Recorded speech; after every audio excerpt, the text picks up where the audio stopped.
Some shows talk about one team. Other shows barely talk sports. This show will talk Packers, Brewers, and Bucks every day. It's Wisconsin Sports Daily with Steve Sparky Pfeiffer, served up by Wendy's on the Wisconsin Sports Radio Network. Download the Wendy's app today.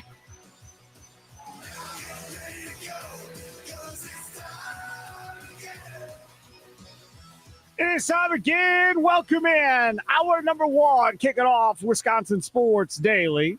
Live from the Wisconsin Sports Radio Network studios, powered by the Potawatomi Sportsbook.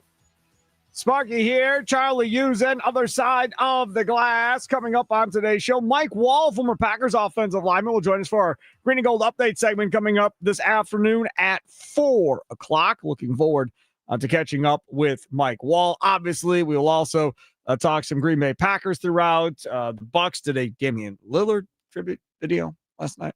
That'll be the second segment of the show, so stay tuned for that. So lots to get to, a lot of Packer talk on the show today, and then, of course, that Bucks topic from last night coming up in the second segment. So yesterday we had a topic scheduled for 4:20. We didn't get to it because we ended up having to move Charlie's sounds of the day. So we're going to lead off the show today with that topic. And when Mike Wahle joins us, the former Packer offensive lineman, at 4 o'clock, we're going to dive deeper into this. And he's really going to break down the X's and the O's and the technicality and all the technical side of it and all that stuff. I'm not going to do that. Charlie can do that on his side, depending on how closely he was watching the offensive line. Not as good as Mike Wahle. Not as good as Mike Wahle, who like breaks it all down and all of that stuff. He's got his podcast, part of the Pack-A-Day Podcast Network as well. Where are you at, Packers fans? Where are you at with Jordan Morgan as a first-round draft pick? Where are you at? Are you labeling him a bust? Are you willing to give him some time to see what he actually looks like at left tackle? Are you willing to rotate him with Anthony Belton going forward and see how that looks? At the right guard position, as the Packers have done so many times before, rotating offensive linemen. Want to see the Packers trade Jordan Morgan in the offseason? I'm done. We're good. Just sign Rasheed Walker, bring him back, and let's move on from Jordan Morgan. Or go draft another offensive lineman next year, but Jordan Morgan's not that guy. Where are you at with Jordan Morgan as a first-round pick? Nicolay Law, talking text line 414-677-1250, 414-677-1250. If you were listening to the last show, Mason Crosby show, you heard Eli Berkovitz join us from the Packer Report. And Eli Berkovitz made the very good point of, hey, man, he was a tackle in college. When he came out, he said his most comfortable position was left tackle. It's the Packers organization that decided to move him all over the place to get him on the field because we know the Packers' philosophy, best five play. That's always been their philosophy dating back to Ted Thompson, which, if you aren't a football person and don't know the first thing about offensive line and how hard it is to move all over the offensive line and play all these different positions, sounds like a perfectly good concept, right? Well, that makes sense. Best five players play. That's how it should be. That's how it should be in basketball and any other sport. So, yeah. Best players play. No problem, Sparky. The problem is not everybody is capable of making these moves. They've had a lot of success with a lot of guys moving up and down the offensive line without any type of consequence or worry. This year, however, it appears it backfired twice. Elton Jenkins did not end up being that rock star at center that they thought he was going to be. And now you're in a situation with Jordan Morgan, who was hurt a good part of last year. And then this year, you have him running out there at left tackle with Rasheed Walker back in training camp and OTAs. He's out there getting reps at left tackle. And I was just losing my mind. Like, what are we doing? Like, Rasheed Walker is the left tackle. He's in the last year of his deal. You got to bench Rasheed Walker going into the last year of his deal after he's been a pretty decent starter for your left tackle? Why are we having this real competition?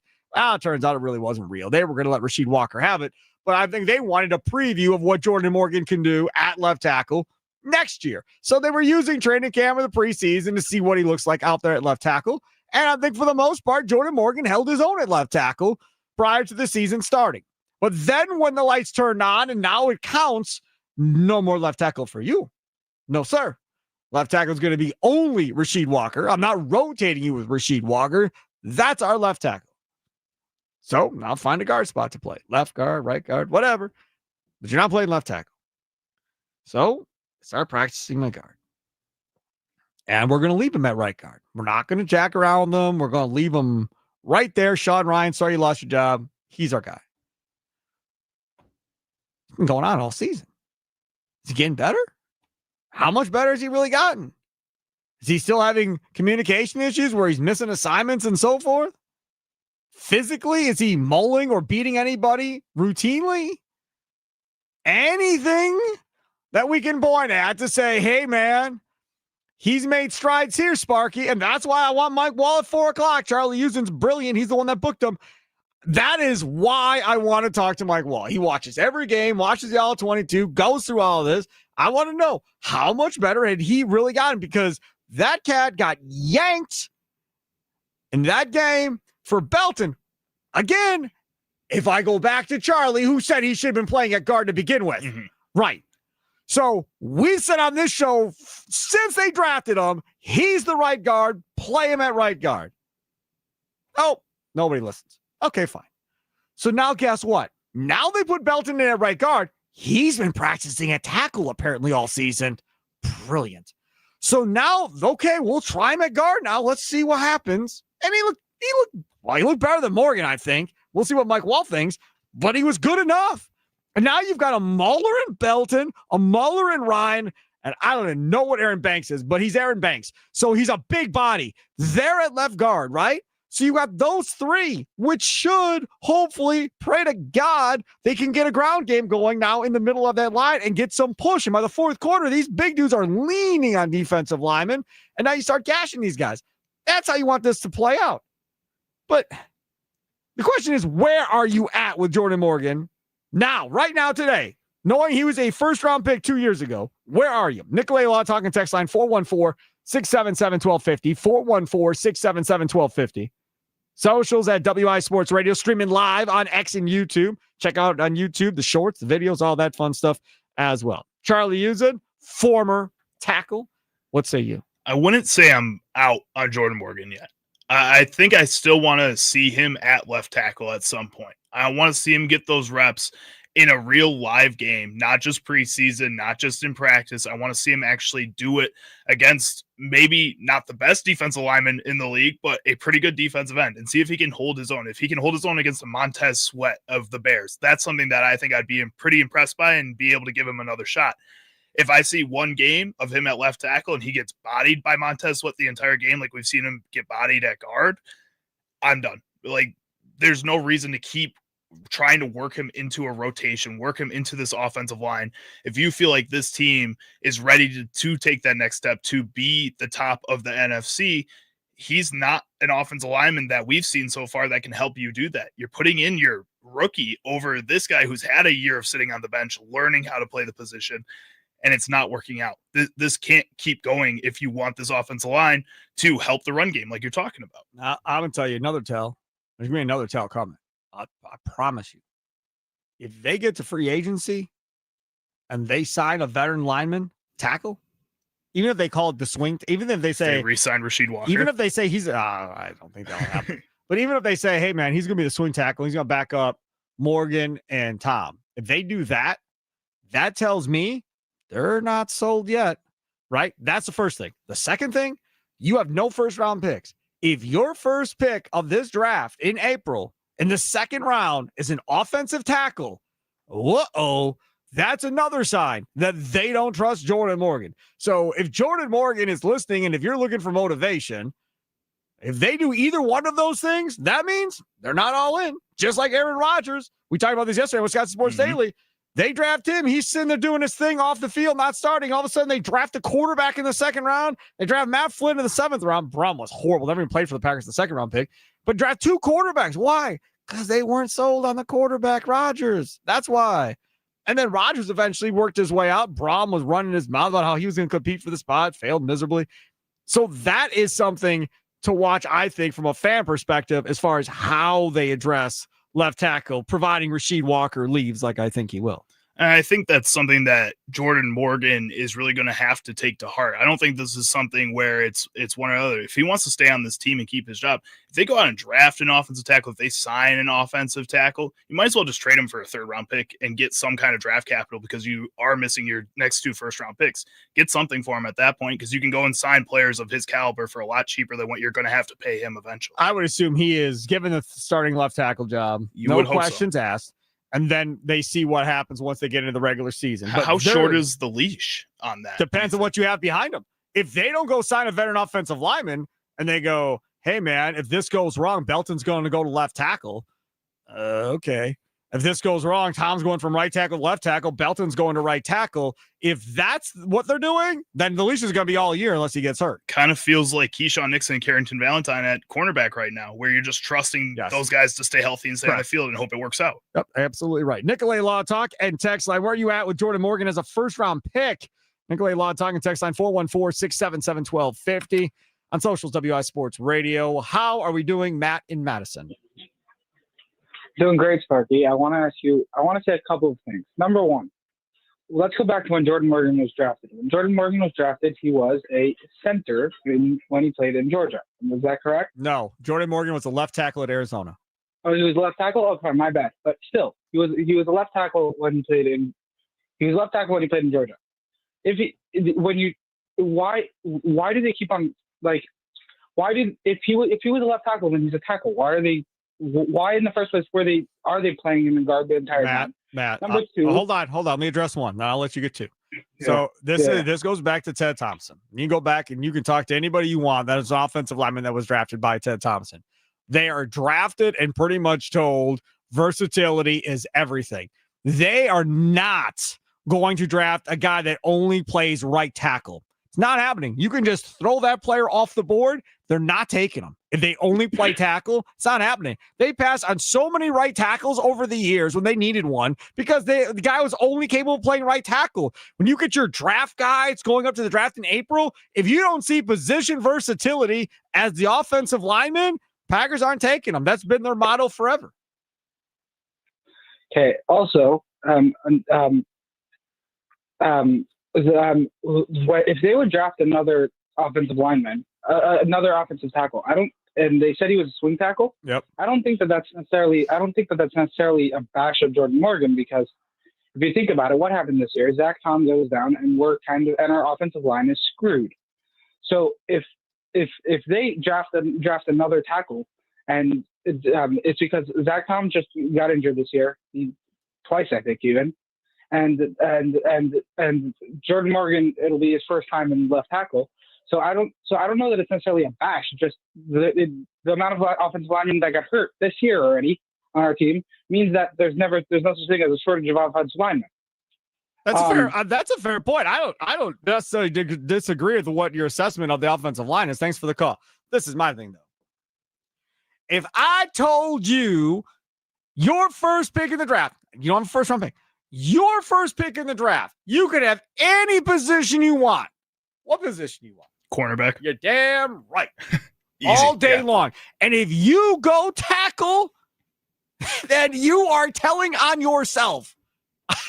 It don't matter to me. You are telling on yourself. When they took Belton in the second round last year, I was at the Potawatomi Sportsbook, me and Mason Crosby. We're doing trivia, Packers trivia throughout the game. We're giving away prizes. He was signing stuff. We had a blast. It was awesome. But they took Belton, and the first thing I said on the microphone is, they're trying to be the Eagles. That's exactly what it was. And I said, he's going to go to guard. And everybody's like, oh, Sparky, he's a tackle. I was like, I don't care. They have Zach Tom at right tackle. Unless Zach Tom is moving to center or guard, that cat is going to be a guard. And that is exactly where he is going. And I would assume he's going to stay there going forward unless they want to move Zach Tom out of that position. So if you come back and with your first selection of that draft in the second round on day 2, if that's an offensive tackle and not necessarily a corner, if there's two to be had at that point that are close, again, you're just saying you're on the clock. You better work, Jordan Morgan. You better work, because whoever the tackle is, I promise you, will be able to play guard. I guarantee you. That's the reason you draft him. He'll be able to play guard. And then it's, If Jordan Morgan's rocking and rolling, Aaron Banks, as soon as I can get rid of your big contract, you're out of here, and this cat is going into left guard. Well, and it could be a center. It could be a guard that could play center too. That's the other position that they might need if Elkton Jenkins isn't going to be a part of this future, which most people think he's not They're going to save $20 million in salary cap if they cut him. It'll be easy. Yeah, he's gone. He can go to the Bears, play there. Wherever he wants to go. Doesn't really matter to me. All right, take a quick time out. Come back, shift gears to the Bucks. Everybody on the station's been talking about, the Bucks are horrible without Giannis, blah, blah. Okay, whatever. We talked about that on Mason Crosby's show. That's great. And we're not going to do that again. I do want to talk about the Dame Lillard tribute video last night, though. We are going to address that. He was here for 2 years. We're going to talk about that next. That's Wisconsin Sports Daily, served up by Wendy's, live from the Wisconsin Sports Radio Network studios, powered by the Potawatomi Sportsbook. Speaking of Wendy's, hey, man, I know Thanksgiving is all about turkey and stuffing and mashed potatoes and green bean casserole and all that stuff. And I love it all. I'm all in. But, man, if you gave me a bucket of these chicken tendies from Wendy's and some dipping sauce and a frosty fusion and some fries, I don't need no damn turkey. I don't need any turkey. I'm telling you right now. I do not need any turkey. Just give me not like one of the normal sizes chicken tendies. I'm saying like a big old bucket. Like take the bucket they put the chili in at Wendy's and fill that boy up with some chicken tendies. Like almost as big as your head. Yeah. I prefer it bigger than that. But yeah, sure. Yeah. In a world of tenders, Wendy's decided to make something more juicy, more crispy, and more dippable. New chicken tenders are here. Some may call them tendies. I do. And yes, it's fun to say and even more fun to eat. And Wendy's new chicken tendies come with an insane new sauce lineup. New Wendy's signature, new sweet chili, or new scorching hot. Or choose one of the classics, honey barbecue, creamy ranch, or honey mustard. Whatever you choose, they're the perfect vessel to dip all of your tendies in. Wendy's new chicken tenders are juicy, crispy, and dippable. You'll remember them forever. Gotta have tendies. It's gotta be Wendy's.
Welcome in, Wisconsin Sports Daily, served up by Wendy's, live from the Wisconsin Sports Radio Network studios, powered by the Potawatomi Sportsbook. Sparky here, Charlie using the other side of the glass. It is not a great-looking day outside right now. It is cloudy and overcast, at least here. Now, It's not cold, though. Yeah, right. Duluth Superior, I said on the Mason Crosby show, I am sorry. I am so sorry. They have a winter storm warning for tonight. 9 to 18 inches of snow tonight. Oh, No, thank you. I'm good. I'll pass. Mm-mm. Good luck, Ooh. guys. Oh, that is a lot of snow. I'm all about snow. In fact, taking the snowblower over to Blaine's Farm and Fleet tomorrow morning and have them look at it and try and get it running again. It's the most dad thing I've ever heard in my entire life. So last year, quick story time. Yeah. So I live in a duplex, right? So the guy on the other side is an awesome dude. And he always helps me with any type of fix-it stuff or whatever else because I'm clueless. That's why I work in radio. So he's like, hey, he has the same snowblower as me. We have the exact same snowblower. Of course. He's like, hey, you put this stuff in the gas and then you shake it up, blah, blah, whatever, put it away. First start every year. Okay. So he comes over. We put it in. We do everything he says to do. I put it away. Winter comes. Here comes the snow last year. I go to start mine. Nothing. He starts his first pull. Off he goes. Didn't work all winter. I shoveled all winter. All winter I shoveled. So I was like, nah, I'm done. And he's like, I don't understand. Like, it worked for me and it worked for you. I'm like, I have no idea, man. Don't feel bad. It is what it is. It's my luck. So, yeah, so I'm going to go. They probably have to clean up the carburetor, whatever they got to do. And, yeah. That's such a Sparky thing. It is.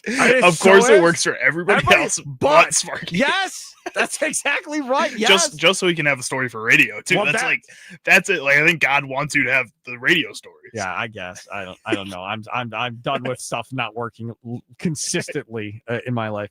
Okay, let's get into this Bucks last night. So, okay, they didn't play well. Fine, you're right. They didn't play well. Okay.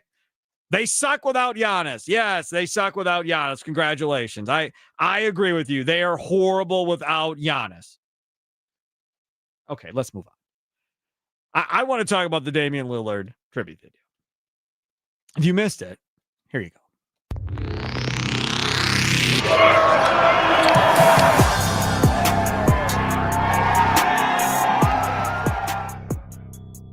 You want to establish yourself, especially on your home floor. Oh, yeah! You know, I'm just excited for this opportunity.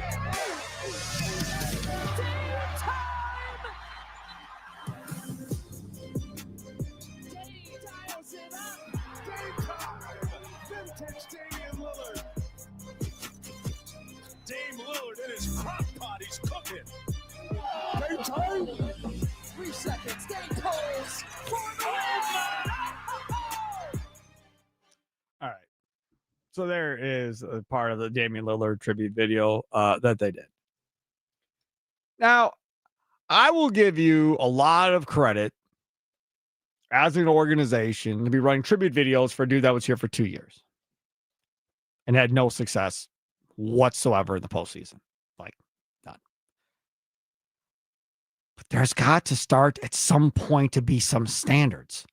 Like, I'll never forget or forgive the OJ Mayo one. That was absolutely freaking ridiculous. I love that. When they did the OJ Mayo one. I mean, you cannot accuse the Milwaukee Bucks of not being a classy organization and doing everything right, because they certainly did not have to do that last night after 2 seasons in which he was hurt at the end of the last one, didn't play, and is still sitting out over there. Now, do we give him a tribute video because he agreed to stretch his contract or whatever? I don't think he even has to do that. They can do whatever they want.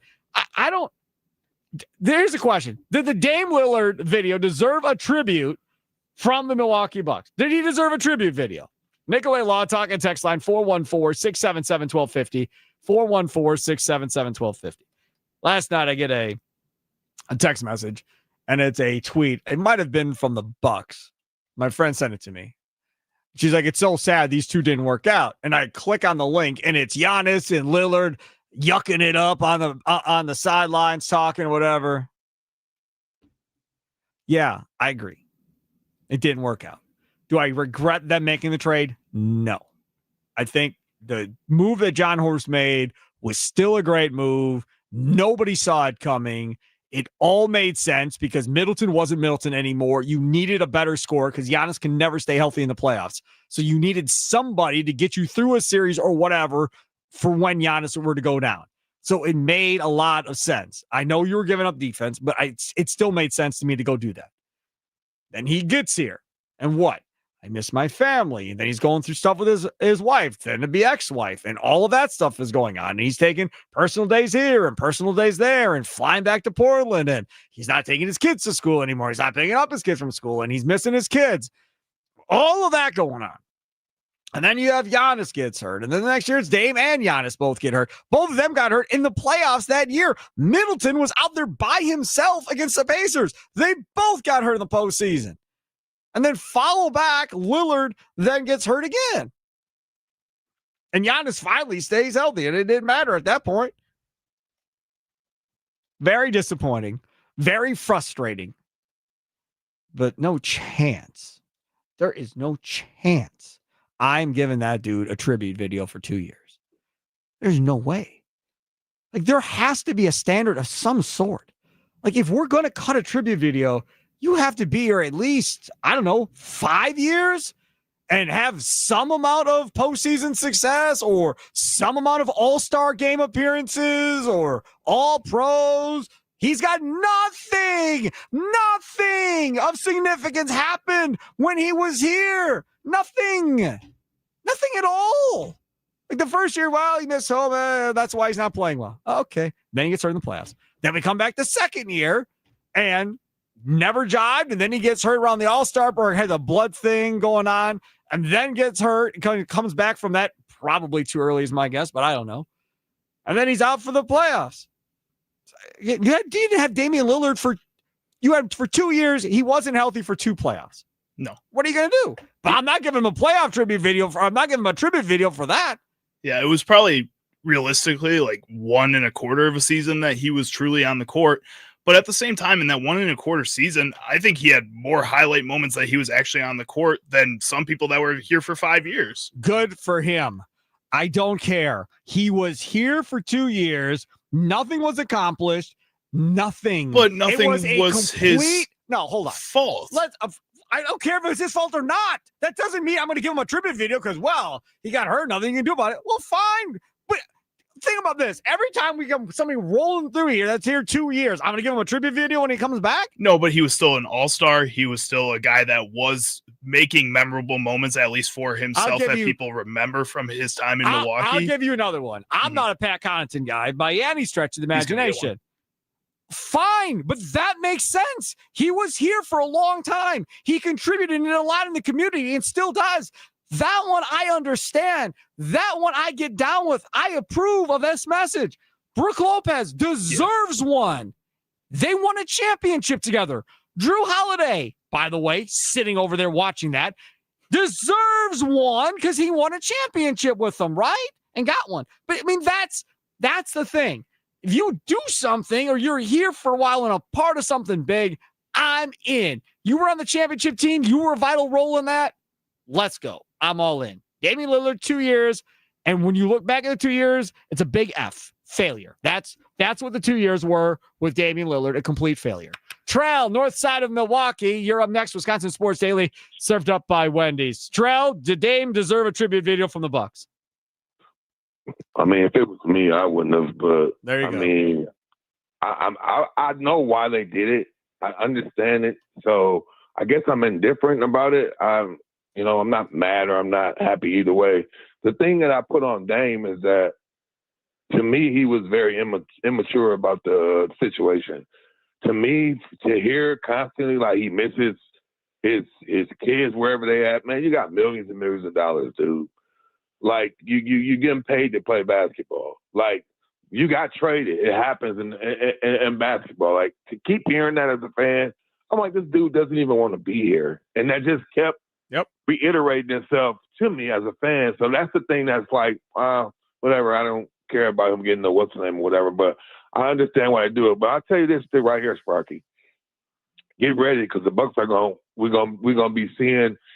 They're gonna be making a big decision coming this what's the name? And I don't know, as a fan, I think I want something like that, but I don't know, because I don't know if I want them to strap their future if it's not going to work like this Dame situation. So I don't know, but I'm telling you, one of these, there's so many trade options right now. You got LaMelo Ball, you got Ja Morant, you got Paul George is going to be one, because Philly has absolutely moved on, even though he's still on the roster. It's so many guys who's got damaged goods written all over them, and it's going to be so many decisions that the Bucks probably will have. And then I think the Bucks get preview to another pick once 26 gets here. So the trade deadline will be 26. So that stretches them out to 33, I think. So I mean, I don't know, man. I mean, it's just because if it blows up in their face again, you may as well get ready to trade Giannis. So I mean, it's like I don't know. As a Bucks fan, I want them to, but then again, I don't. So I'm kind of in the middle with that. So we'll see. But I'm telling you, it's coming. It's only coming if they're playing well. They're not going to do it if they're not playing well. I'm telling you, that is not.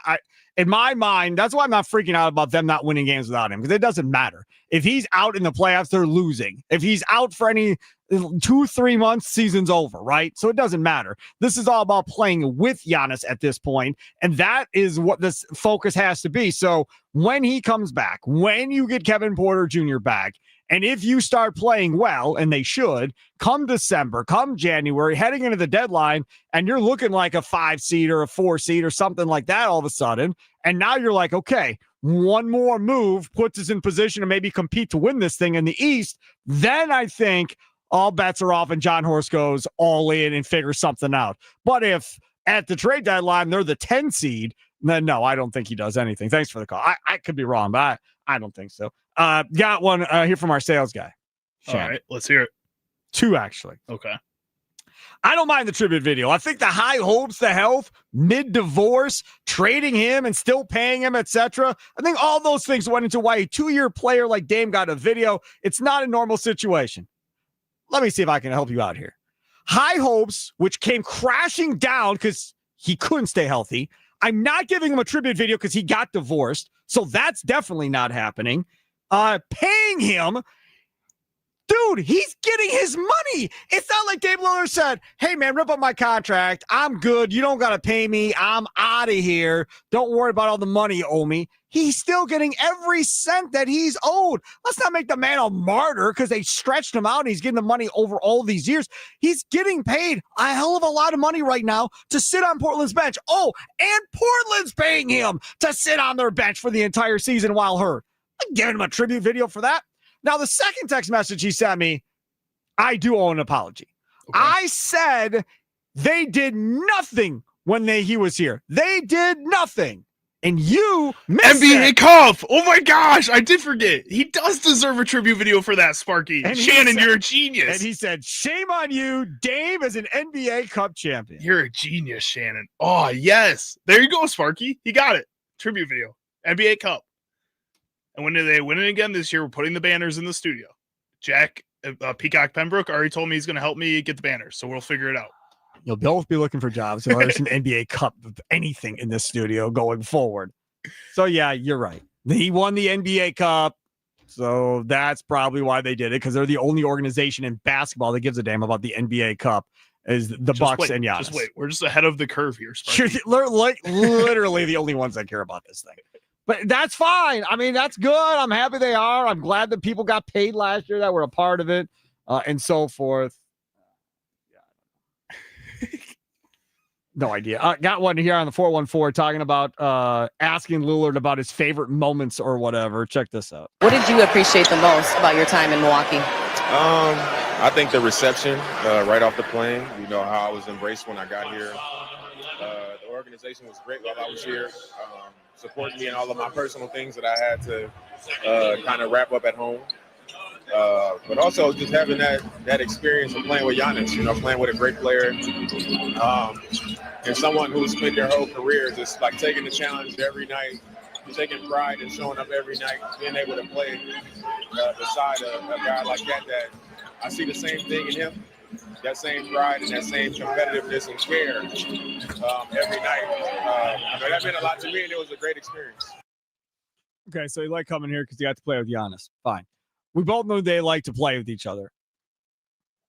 The one thing that you consistently hear by guys that come through Fiserv Forum that wear a Bucks uniform for the last decade is what? Man, Giannis is crazy. Like, this is nuts. I'm telling you, they don't respect him around this league like those that actually are side by side and practice with him and play with him and are around him. There is all kinds of different levels of respect. Miles Turner already said it. There's all different types of levels of respect that change when you see how hard this guy works, when you see the time and everything he puts into it. That changes everybody's opinion about, and then you're playing with him every night, right? These guys don't play with them every night. They don't watch all the Bucks games or whatever else. They just know what they get when they face them. But to play that hard every night, I was at cell phone store last night, and there's a whole nother side topic there about how old a kid should be to get a cell phone. That's for another day. But I'm in there and I'm talking to this guy, and he's like, I was like, so you a sports fan? He's like, yeah, basketball fan, really, just basketball. All right. I said, so who's your team? Thinking he meant NBA, and he did. And he said, I'm not really a fan of a team. Oh, okay. Who are you a fan of? He goes, two guys, Giannis, Russell Westbrook. He goes, those two dudes play hard every night, no matter what's going on, no matter what the score is, no matter how much time is left.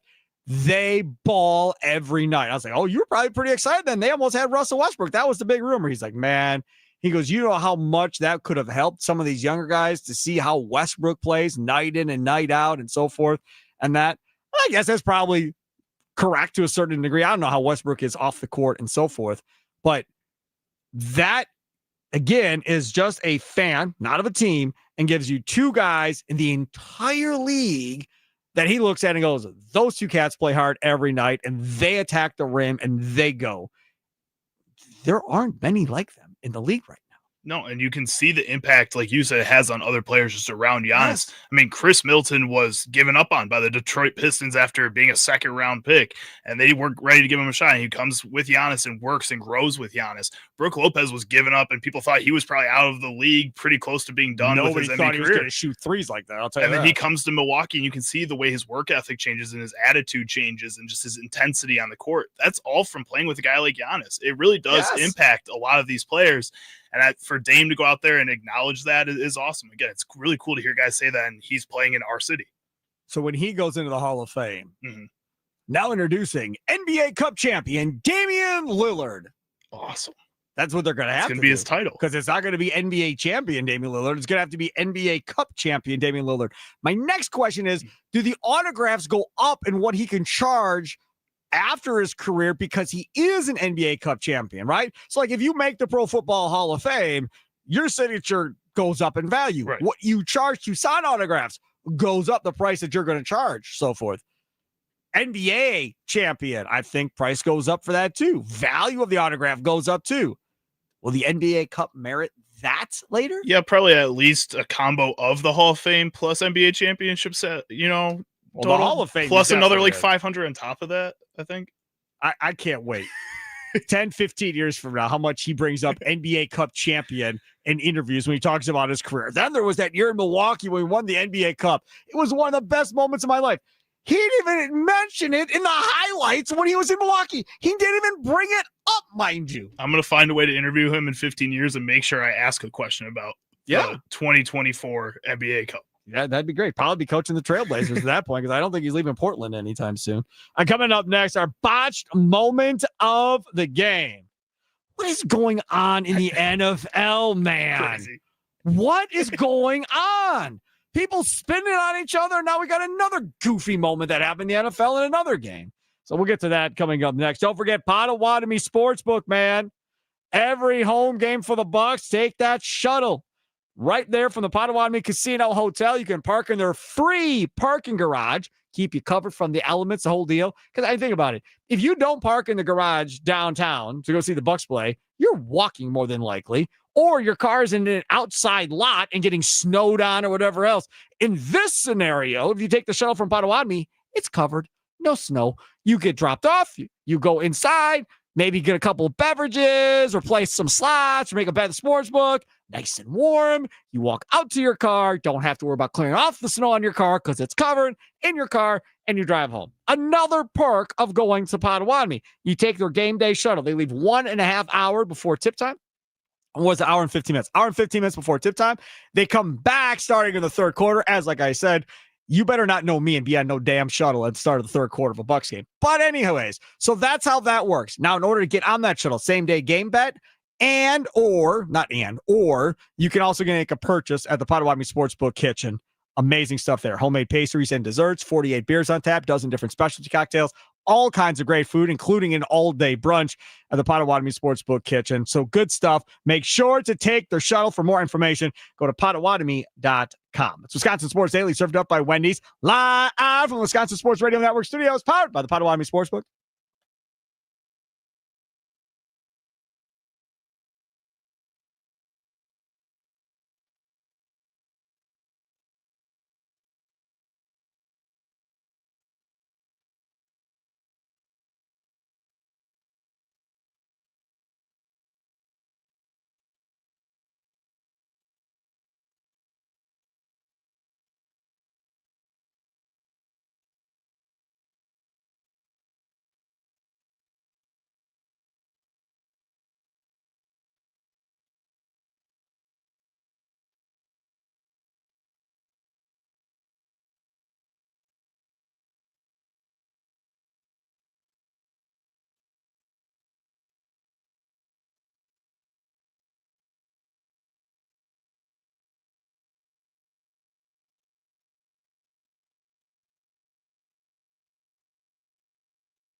It's time for the botched moment of the day. Bad call, dropped pass, horrible coaching. Did someone say the wrong thing? Let's get to it on Wisconsin Sports Daily, served up by Wendy's on the Wisconsin Sports Radio Network.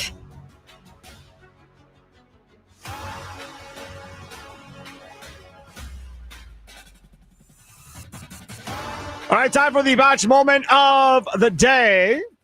Steve Sparky Fight with you. Charlie using other side of the glass still to come. Mike Wahle, former Packers offensive lineman, our green and gold update. He'll join us coming up at 4 o'clock to examine that offensive line, the decision to go to Belton over Morgan in the last game.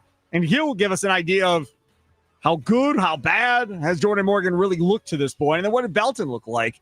Nothing like talking to a former Packers offensive lineman to break down the offensive line. So looking forward to talking to Mike Wahle coming up at 4 o'clock. Botch moment of the day. I always let Charlie using a play in this sandbox. What do you got today? All right. So today we're going to head on over to the Monday Night Football game on ESPN from last night, where the San Francisco 49ers were taking on the Carolina Panthers. In that game, Jawan Jennings and Trevon Merrick at the end of the game during shaking hands got into a little bit of a scuffle.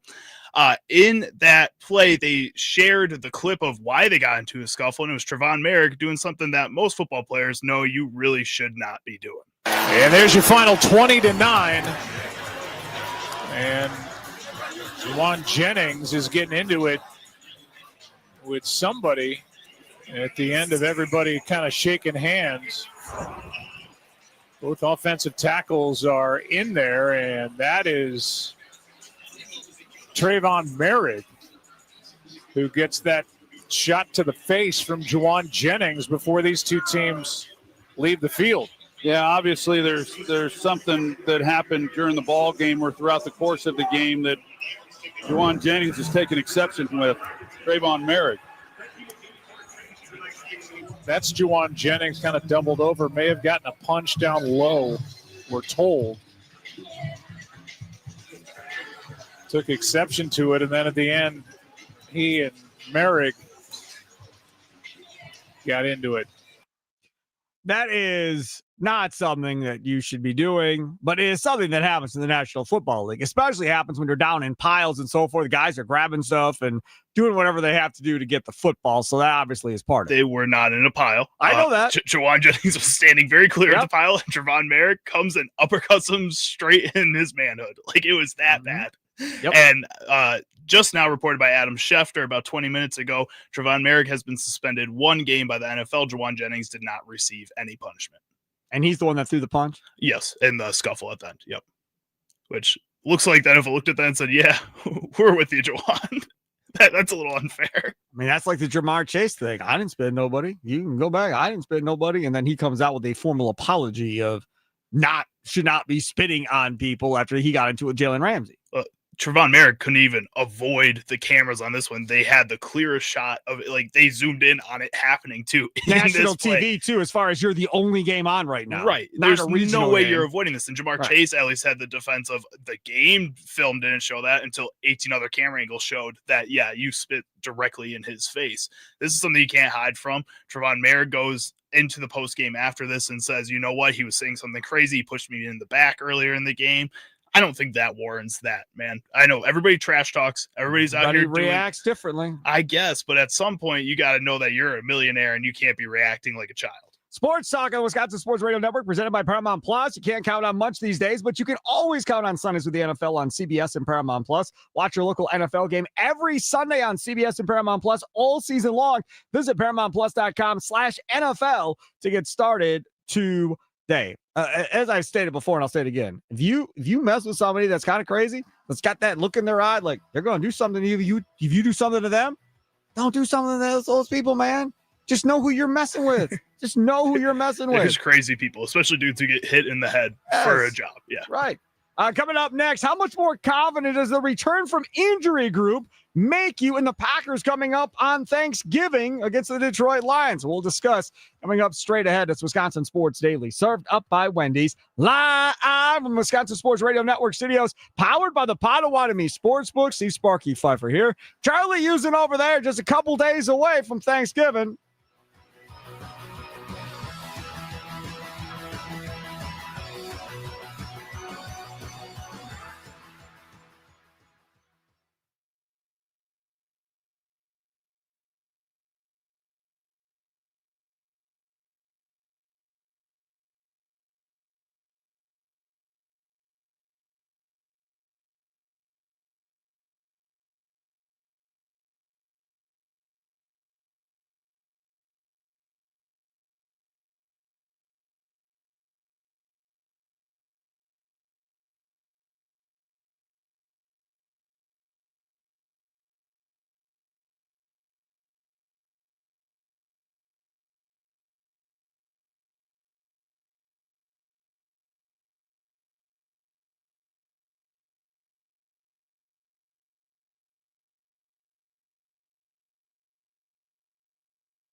Some shows talk about one team. Other shows barely talk sports. This show will talk Packers, Brewers, and Bucks every day. Every day. It's Wisconsin Sports Daily with Steve Sparky Pfeiffer, served up by Wendy's on the Wisconsin Sports Radio Network. Download the Wendy's app today.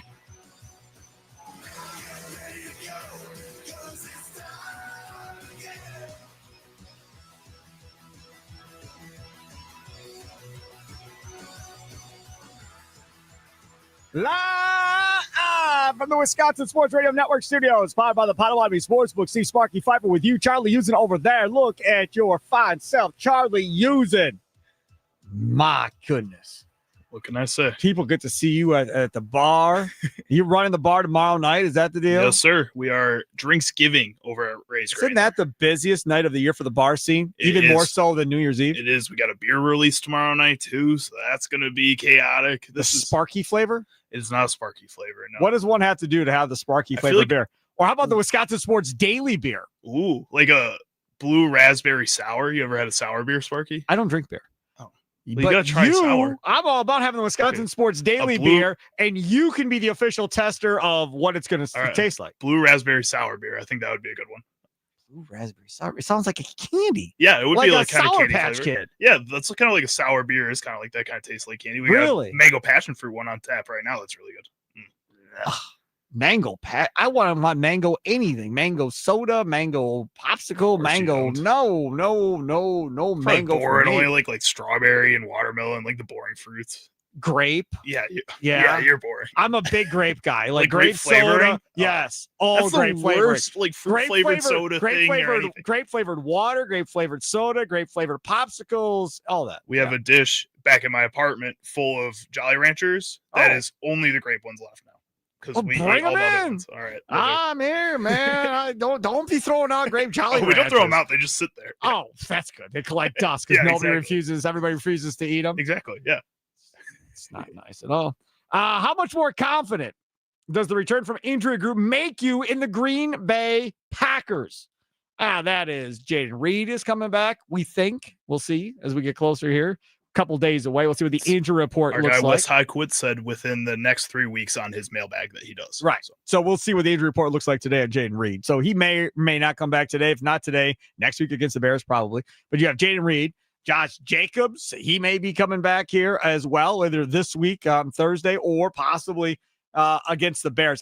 If I had a bet, if you were considering coming back this last game, and then thinking of the short turnaround, my guess is he sat out that game going, we can still win the Vikings game, but I need to be there for the Lions game. So my guess would be Josh Jacobs is there Sunday. It's a complete guess, but you get Josh Jacobs back. That helps.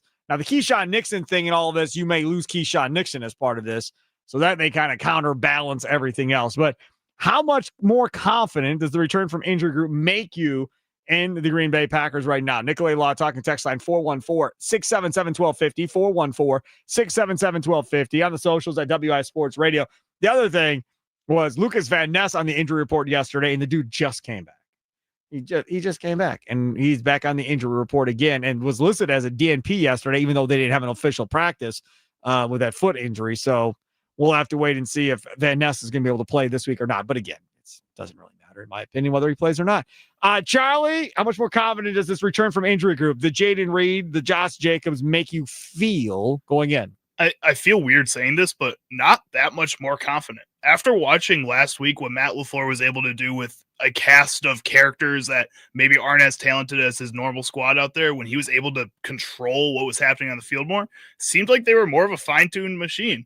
I think sometimes when he gets players like Josh Jacobs back and Jaden Reed back, too many toys, he wants to play too much. Matthew Golden's coming back too, potentially this week. This is the type of things that I think he overdoes it with himself. And then in those games when those plays aren't working, when he's not messing around, or when he is messing around and it's not resulting in points, he freaks out and then immediately jumps back to wanting to control everything in the second half, and the players get whiplash. This is something where I think if he is going to get these guys back, he better have a game plan that's built for them and not just go willy-nilly, or I'm going to cut it all off like he does usually. The Matthew Golden angle is something I'd like to get excited for. I really would. I'd like to be like, oh, here we go. Matthew Golden's going to have his game. Now, Terry Arnold, the Lions' first-round pick from 2 years ago when the Packers refused to move up to take either him or Mitchell, is looking like he's going to come back and be ready to go possibly for this game for the Lions. We'll know closer, but if you type in his name, you'll see that a lot of people think he's coming back. So that would be a little upgrade for that Lions defense. And Marcus Davenport, Dan Campbell, their defense lineman, he said that he's on the verge of coming back as well. That's good. Davenport doesn't concern me all that much.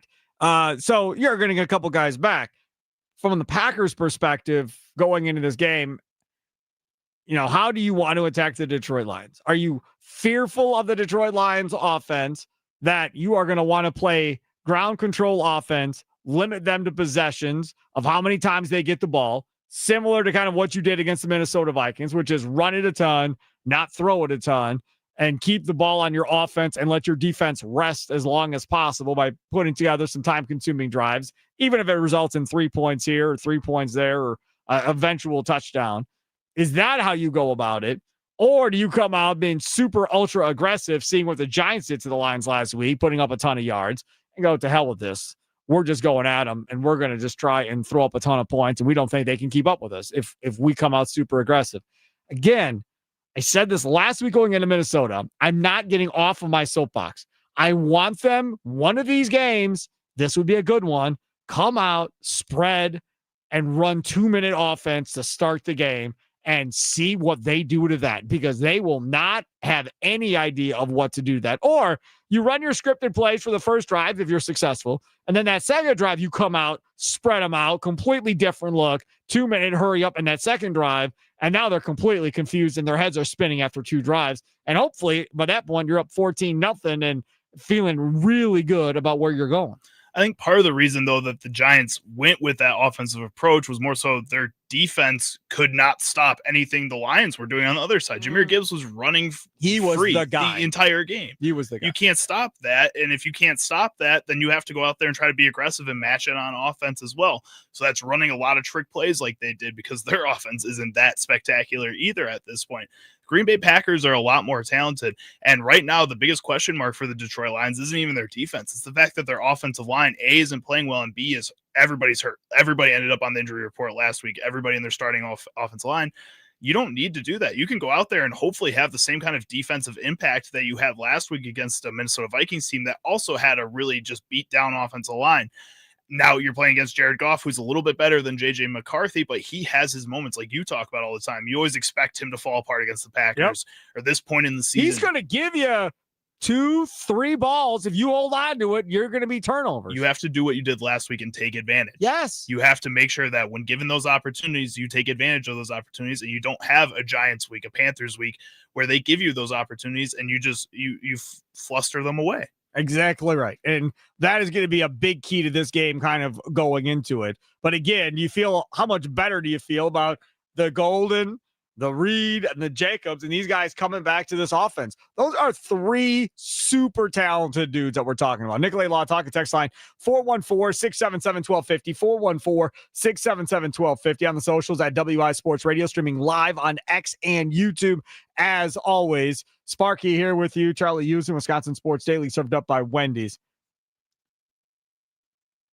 How many games do the Packers win in a full season if it's Wilson over Jacobs?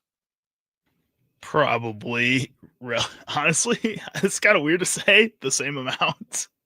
I think based on what I saw last week, if Emmanuel Wilson can do that in a starting role on a consistent basis, that's better than what Josh Jacobs was giving you this season and pretty close to on pace to what he was giving you last season.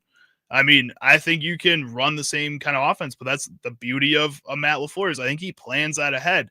Just so far this season, I think you've seen a lot of players at these different positions that don't fit seamlessly into other roles. I think this is the only position that he has in his offensive game plan where you can put in any of these 3 guys in a Josh Jacobs and Emmanuel Wilson or even a Chris Brooks at points, and they are similar enough players that they fit into that offensive mold.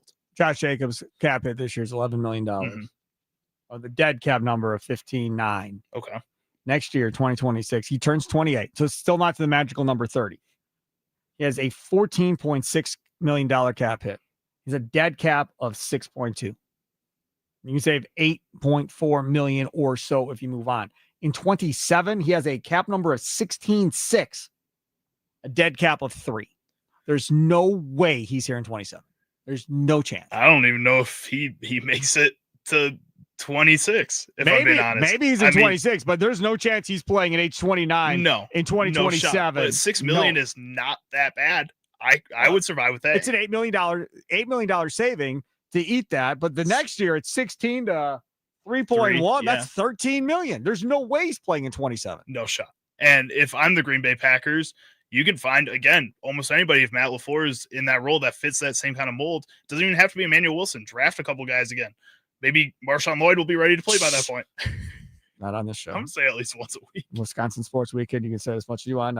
We don't talk about him on this show. He could be in this group. Until he plays. He works really hard on the sideline. Until he plays a full game, and still healthy after, we don't discuss. This is the other part about this, is to your point of the toys and playing too much with the toys. I wonder how many times Brian Gutekunst and him talk about the offense, about the roles of certain players and how they're being used.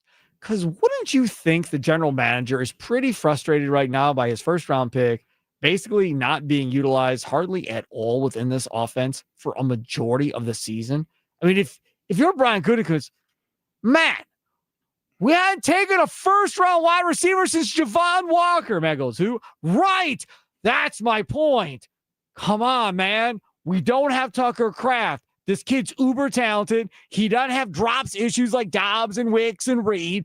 Please, let's figure out a way to get this kid the ball going for it. I beg of you. I don't want to take away from Christian Watson. He can take away from the rest of them, though. Let's get the ball in his hands. He has the ability to stretch the field, get the home run, right, where he scores from 60 yards out. That's what I need more of, Matt. You just wonder how many times. I'll tell you this much. In baseball, in today's baseball, GMs and managers talk a lot. Today's NBA, same thing.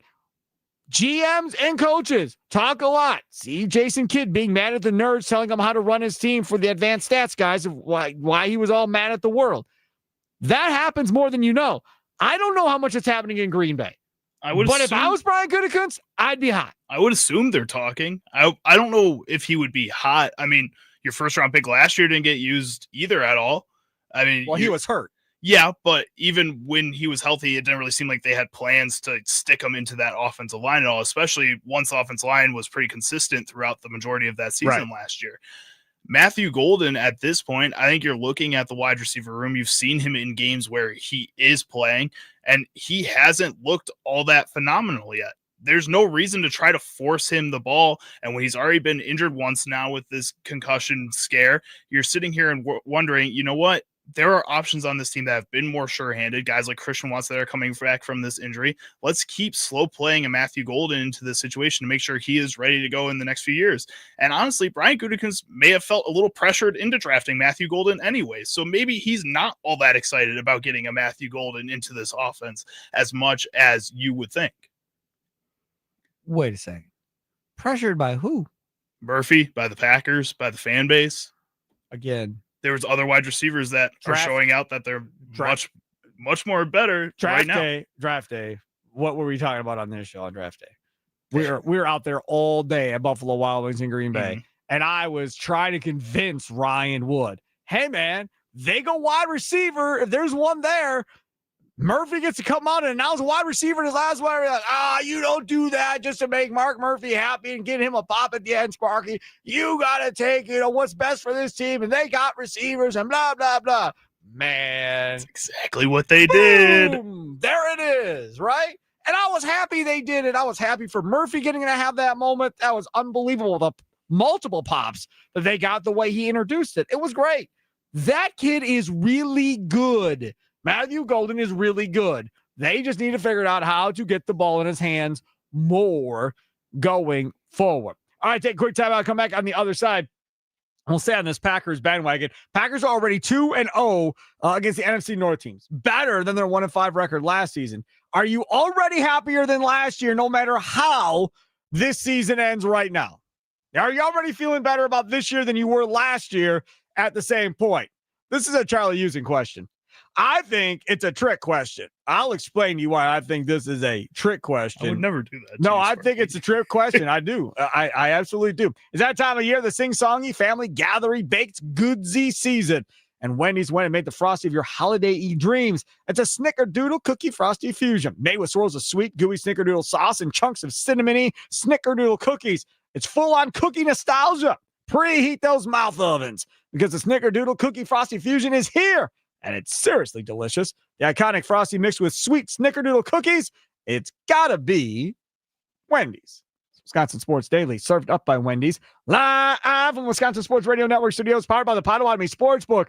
Former Packer offensive lineman Mike Wahle joins us at 4.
Welcome back. Wisconsin Sports Daily, served up by Wendy's.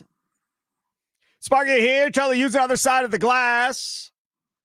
Don't forget, Green Bay football postgame show powered by Lakeland University comes up Thanksgiving. After that game is done, we'll be on from starting at 3 o'clock. Tommy Wirtz and myself. So looking forward to hanging out with you on Thanksgiving. My plan is to eat before I come to do the post-game show. I don't know when everybody else eats, but I think our plan is to eat like during either before the game starts at noon or during the first half of the game, because I usually leave my house to come to do the post-game show like mid-third, something like that.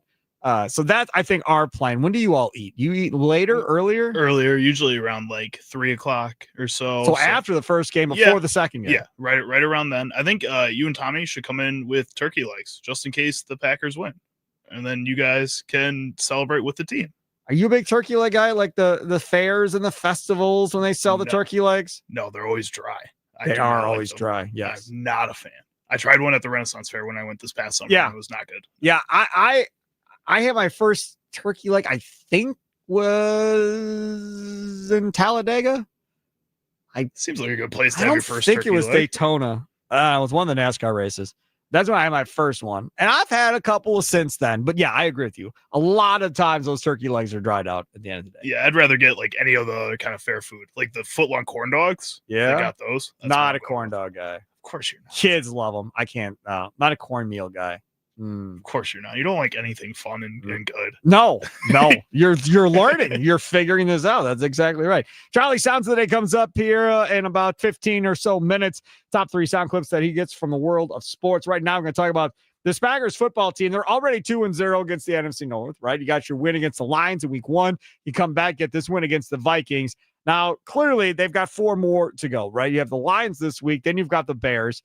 Then you have the Bears again 2 weeks after that, and then you end the season against the Minnesota Vikings. So there is plenty of time to be, 6-0 in the division, 5-1, 4-2 in the division at this point. You would assume you beat the Vikings at the end too. So that's at least 3. So worst case scenario is you're 3-3 in the division after last year only winning 1 game in the division. Are you already happier now than you were last year?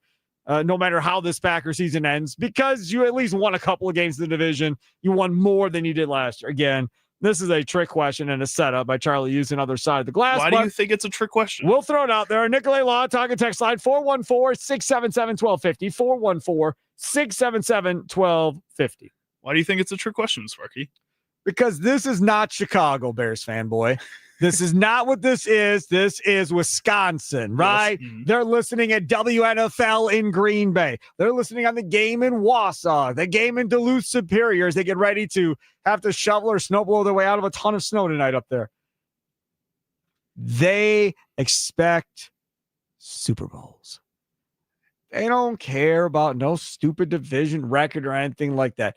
If that team last year would have won 1-5 in the division and then got hot in the playoffs and won the damn thing, nobody would have been even talking about it at the end of the year or after the year. Have they got there? They would have been talking about, man, what a great run they got in the postseason. Nobody would have cared about the stupid division. That would never have been a talking point. But when you haven't won the division in, say, years, like the Bears, then division record matters because that's what you're playing for. It's the division. There are no aspirations of going to a Super Bowl in Chicago this year or anything like that. There are no aspirations of going to a Super Bowl in Minnesota, maybe ever. So that, I understand why that's a big deal. But when you are this organization for the last 30 years and you're in the playoffs seemingly every year, and all that matters to Packer fans is, did they get there or didn't they? And if they didn't, everybody is mad at the end of the season. This division record stuff, whatever. Realistically, don't get beat by the Bears twice, right? Make sure you at least win one of those stupid games because that'll irritate everybody. Almost back-to-back weeks out, right? You guys, so make sure you at least win one of those 2 games. Don't lose both games to the Bears because that'll put everybody in a bad mood for the rest of the year, no matter what happens. So just make sure you win one of those games. You already beat the Lions once, so you feel good about that. You beat the Vikings once, you feel good about that. So yeah, I don't think it matters one way or the other to most Packer fans what their division record is at the end of the year. You know what everybody's talking about is the winner of this game on Thanksgiving going to be the team that wins the NFC North? Is that where it goes? TJ Lang was on 9 to noon with Kuhn and Brand Snad tonight because Rami Makloff was off earlier today. And they asked TJ Lang that. And TJ Lang's like, well, Chicago. And John Green's like, no. Meaning, don't even put them into this conversation. So Lang starts laughing. He's like, yeah, I agree. I don't think they're going to win the division either. So nobody believes around here that the Bears are going to go win a division title. I'm sorry. Do you think I believe the Bears are going to go win a division? I don't know if you do or not. I have no idea. Maybe if they beat the Eagles on Friday, maybe I'll start being a little bit more serious about it. But right now, no, I don't think they can. But I mean, that's where it's at. So everybody's looking at this as winning the division. The Lions are in third place in this division. I mean, if the Packers win this division, if you don't think the Bears are going to be there, the Packers win the division with a win on Thursday if you really don't take the Bears seriously. Because that means the Lions are 2 back and lose a tiebreaker. It's over. Why did the division record then? So I get what you're saying about the Packers. It's Super Bowl bust for most of these fans that are watching this team. But at the same time, at the end of last season, on this radio station, we talked about the 1-5 record with the NFC North for a while. It was a big deal that the Packers could not beat the NFC North at all. And now you're sitting at an already better record with only 2 games under your belt against the NFC North, and it doesn't matter. Will it matter at the end of the season if they don't make a Super Bowl again then? Yeah.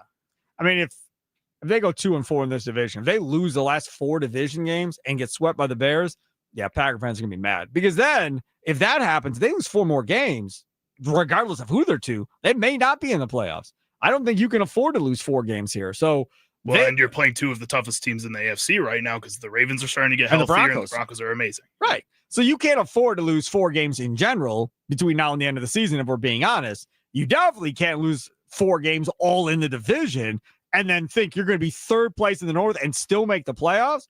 No chance. Like it does not appear that the third place team in the NFC North is going to the playoffs this year. No, which is pretty insane considering everybody expected this to be the toughest division in football, which they are right now. But you would think that would result in 3 teams getting into the playoffs at this point. But it's just brutal, especially the way they stacked these schedules at the end of the year with the NFC North. Right. Just battles back and forth with all 4 teams. They're all doing it. It's pretty nuts. I think this is something where the NFC North matters a lot, I would say. Again, especially considering how young this Green Bay Packers team is. And I know people keep harping on that, and that's a big deal. But if you can go out and win the NFC North this year, if you can go out and have a better record than you did against these teams last season, that's a huge confidence boost for this team. I don't know if right now, it's the Packers. You want to have the Super Bowl aspiration. You traded for Micah Parsons. Yes. So doesn't that make you happy enough already this season too? We're talking about the Packer fan base. Doesn't that make the Packer fan base happy? When you traded for Micah Parsons, going forward, it's now Super Bowl or bust every year. When you had Brett Favre, after you got the first one, it was pretty much Super Bowl or bust every year after that. With Aaron Rodgers, after he got the first one on the magic carpet ride, it was Super Bowl or bust every year after that. No matter how many playoffs they went to, right? They were not in the category of Super Bowl or bust with Jordan Love necessarily. But when you got the stud pass rusher and you gave up 2 1s, Kenny Clark, and paid him a huge extension on top of that, then I think, and you all can disagree with me, I think at that point, for a majority of people listening to our Packer fans, that's when it became real. That's when it became Super Bowl or bust. And now you're seeing how good this defense is. Could I say great this defense is at that point? Now, again, it goes back to being, if they don't get there, I'm going to be mad. I don't know. I could be wrong. I don't think everybody's going to be looking back at this. They'll be talking about how they lost to the Niners in the playoffs, or how they lost to the Rams in the playoffs, or how they lost to Philly in the playoffs again.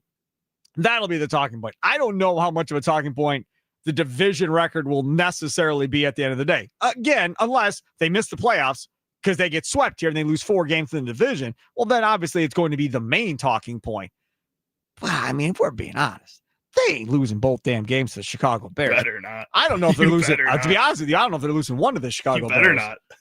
Caleb Williams better have on like a jetpack to get away from this Packers defense. That much I'm fairly The Bears confident offensive line might be the best offensive line the Packers are going to play in this last stretch of games. Like they have been phenomenal this year. So I wouldn't be so sure about that. Every time I turn on a Bears game, he's running around left to right to left, throwing on the run constantly. That's when he's the best. I think he chooses to do that. majority of the time. He gets out of the pocket more often than he probably needs to because he throws better in that scramble.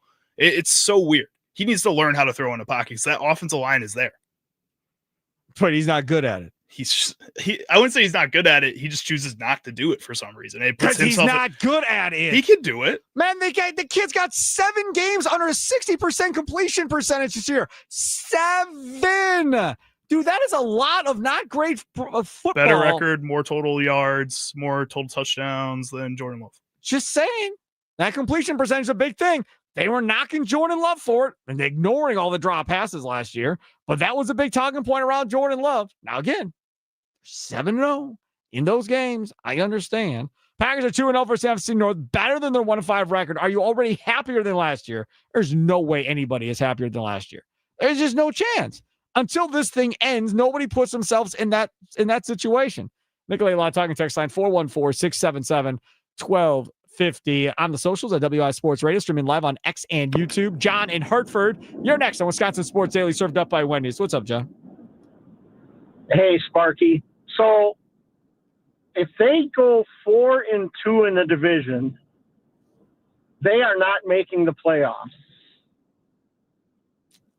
They go because 4-2 in the division. Okay, go ahead. Because they're going to split with Denver at best. Denver and Baltimore, they're going to split. So that means they finish the season 3-3. The tie to the Cowboys will come back and haunt them because an 11-6 team will beat out their 10-6-1 record.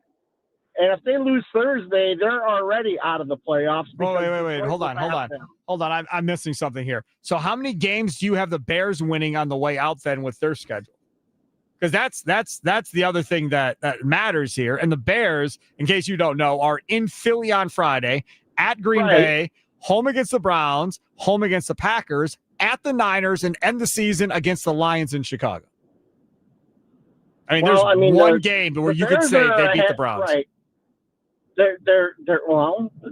So if the Packers are 3-3, that just because if the Bears fall on their face doesn't mean somebody else below the Packers is going to finish with 6 losses and beat the Packers out of the playoffs. But John, all they got to do is win the damn division. They're a half game behind the Bears right now. That's all it is. I mean, they beat the Bears twice. Even if they lose to the Lions, they're going to be sitting in the catbird seat. But if they don't beat the Bears twice and they finish 3-3 down the stretch, they're in trouble. All right, thanks for the call, John. I appreciate it. All right, so I'm slow. Forgive me here. They go 3-3. That means they are 10-6-1. Does 10-6-1 get you into the playoffs? Philly is the leader in the East at 8-3. Tampa Bay and Carolina are 6-5 and 6-6. The West is where all 3 teams are going to make it.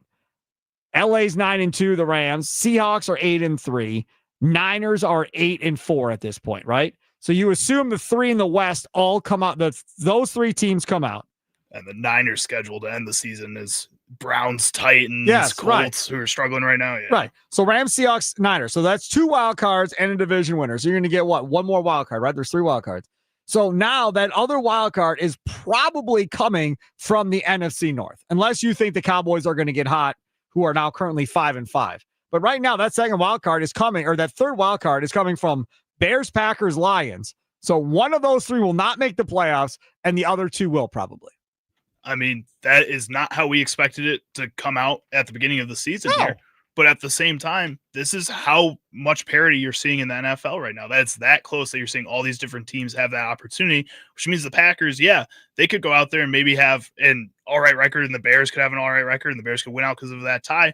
But at the same time, the Packers just feel more built, more ready than the Bears, than even the Lions at this point. The only thing that's kind of crazy about all this, Carolina's got 6 wins. I mean, usually they'd be better. I didn't think anybody thought they'd be this much better. So that is a surprise, obviously, right now. Looking at this thing, I don't know if San Francisco, Seattle, and the Rams are all that surprising necessarily. San Francisco a little bit, just because you don't expect them to stay healthy ever. That's true. And they haven't been healthy, and they still are winning games. Yep, without Brandon Ayuk. And then in the East, I think everybody had the Eagles. Surprising there is the fact that Washington stinks.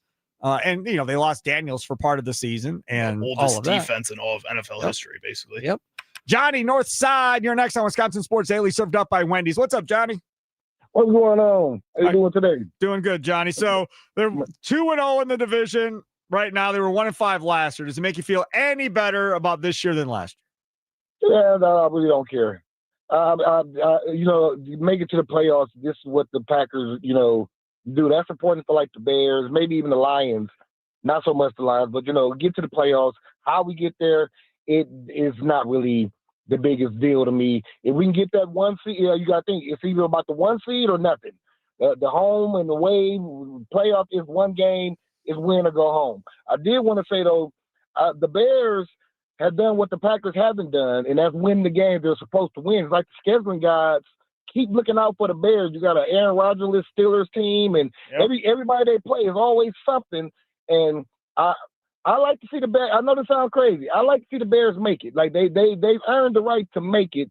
I like to see them stay the course. The problem is they haven't beaten anybody. So the rest of their schedule, even that Browns game, the rest of their schedule, we'll see what type of Bears team we got going on, because the rest of the schedule, they got everybody in there is fighting, and along with the Packers and the Lions or whatever. But the Packers have they're trending upward.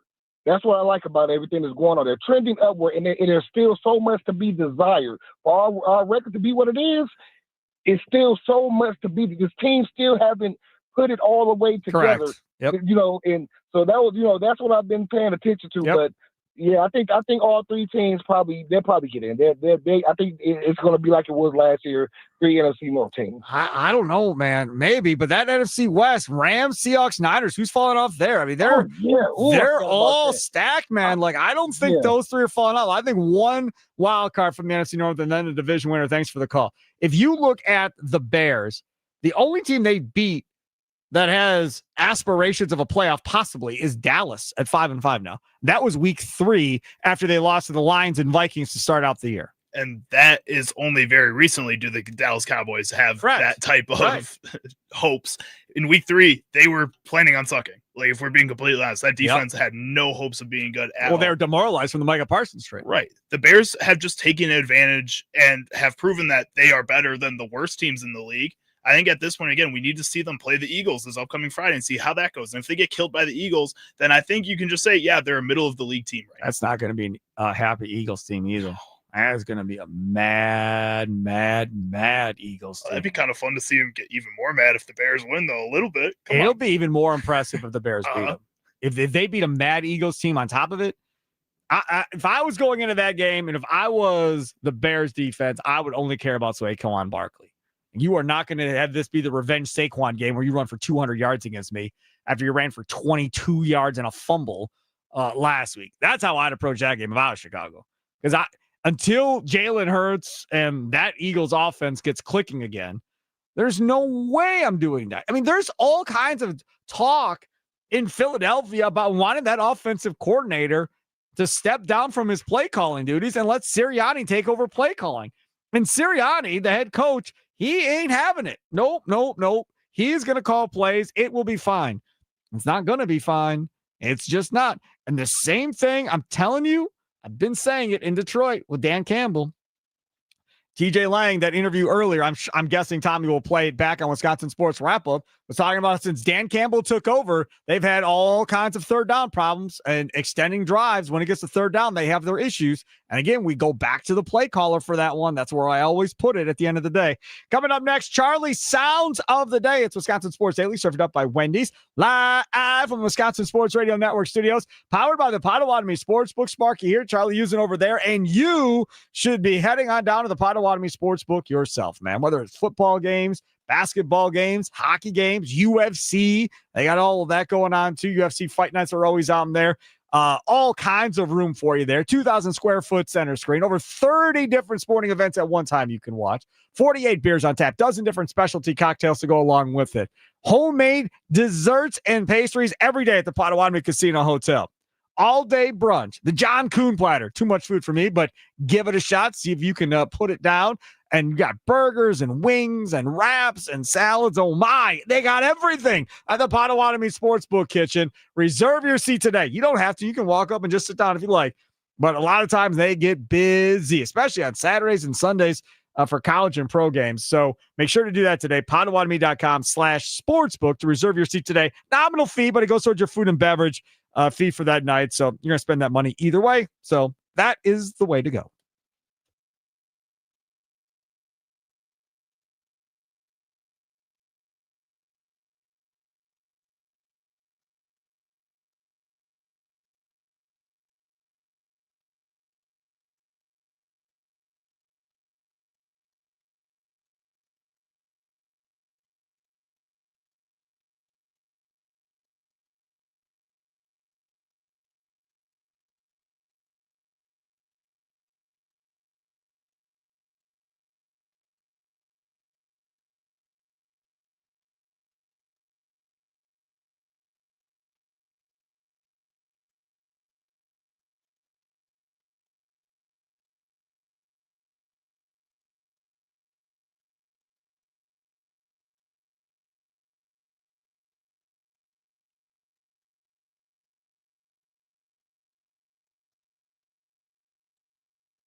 Wisconsin Sports Daily served up by Wendy's. Steve Sparky Pfeiffer here. Charlie Usen, other side of the glass. Don't forget, Green Bay football postgame show powered by Lakeland University comes up on Thanksgiving. We'll start at 3 o'clock. Tommy Warts and myself. Looking forward to hopefully talking about a Packers victory on Thanksgiving. Should be a good one. Speaking of Tommy Wirtz, Wisconsin Sports Wrap-Up comes up today from 5 until 6. You'll play the best of what happened today on the Wisconsin Sports Radio Network from earlier in the day, whether it be Inside Wisconsin Sports with Trevor Thomas and Josh Albrecht from 6 to 9 or 9 to noon with John Kuhn. That was on today, 9 to noon. No Ronnie Mackloff. He was out today. He should be back tomorrow. Noon to 2 with Mason Crosby and Mitchell Nellis, neither of whom were here. I was hosting the show with Tommy. And then this show, where I normally am with Charlie, Wisconsin Sports Daily, served up by Wendy's 2 to 5. So every day, 5 to 6, always there. In case you miss anything, you always go listen back to the highlights of the rest of the day. Time now to get to Charlie's highlight of the day. 1, 2, 3. What sound clips will Chicago Charlie pick today for Sparky? Will Sparky become enraged? Will laughter ensue? It's time for Charlie's Sound of the Day. It's Wisconsin Sports Daily, served up by Wendy's on the Wisconsin Sports Radio Network. All right, Charlie Usen, where are we going first? We are going to head over to Up and Adams on the FanDuel Sports Network, hosted by Kay Adams. She was talking with former Packers quarterback Ben Kurt on what the play calling relationship needs to be like between Matt LaFleur and Jordan Love. I think it needs to be, what does Jordan want first? And then what does LaFleur craft around what Jordan feels most confident and comfortable in? I know there was, maybe it was a year or two ago, there was a play call that was the first play of the game. Maybe it was against the Cowboys. It was one of those types of games. And LaFleur, according to reports, called him the night before the game or whatever, and was asking if they could change the play call to a run play. Jordan said no, and they threw a bomb for either a big gain or a touchdown. And that is the dynamic. And Jordan is, in my opinion, way more Brett Favre than he is Aaron Rodgers. And LaFleur is way more conservative than a Brett Favre kind of guy. So I think that in terms of modern day football, you have to be willing to take what comes with that. Interceptions do not lead to points, but taking shots downfield can lead to big plays consistently. And you saw that with the 49ers last night. 3 interceptions, they only let up 9 points. Like, your defense has to play, and you've got a lot of money invested in defense too. So I think they've got to just let it go. They're not going to be able to tiptoe their way through the NFC in the playoffs. I don't believe that that's going to get them to a Super Bowl. Might get them a game or two, but not where they want to go.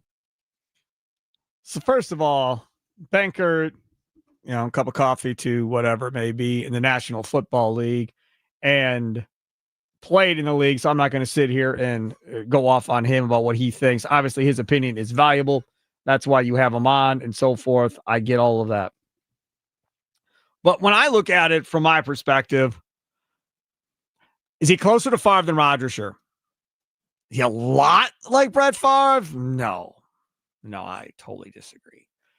And I know this dude watches games, but Brett Favre, man, like or maybe he didn't see Brett. Maybe that's the issue, or doesn't remember Brett. Brett throwing double and triple coverage constantly. This dude doesn't do that. This dude ain't leading the league in interceptions and being up there in the teens every year with interceptions. Brett Favre has more interceptions than anybody else in football. I mean, you gotta be serious. Do you know how many interceptions right now that our guy Jordan Love has right now? Now, mind you, let me give you some of the guys also that may be on this list. Sam Darnold, he's in Seattle. Their team has 8 wins at this point. Josh Allen in Buffalo, right? Josh Allen has 9 interceptions. Sam Darnold has 10 interceptions. Let's see who else is on this list. Justin Herbert, he's got 9 interceptions at this point. Bo Nix has 8 for that Denver team that's winning a lot of football games. Aaron Rodgers has 7 interceptions for them. Patrick Mahomes has 7 interceptions. Daniel Jones, that Colts team is rolling, 7 interceptions there as well. Drake May, people think he's going to win the MVP. He's got 6. You know how many interceptions Jordan Love has? I know how many interceptions Jordan Love has because I think I saw it yesterday. Caleb Williams has 4 and Jordan Love has 3. 3. But he's just like Brett. Come on, man. Stop. He had 1 half season where he was like Brett in that case. Other than that, he has been way more conservative. And I feel like it's because Matt LaFleur is the head coach and has made him a little bit more conservative too. So to say that Jordan Love, I guess, goes into these situations and has the final call, I don't believe that, if I'm being completely honest. And again, like you said, Kurt Benkert, I assume he knows what he's talking about. He's been in the league. He's been in this situation before. But at the same time, he's never been in Jordan Love's shoes. He's never been in Aaron Rodgers' shoes. He's seen what those guys have gone through, but it's different. Jordan Love, ended up with 11 interceptions, I think, last year before it was all done. Brett Favre, in his career, you ready for this? Let's hear it. Outside of year 1 in Atlanta, which doesn't count because he didn't do anything,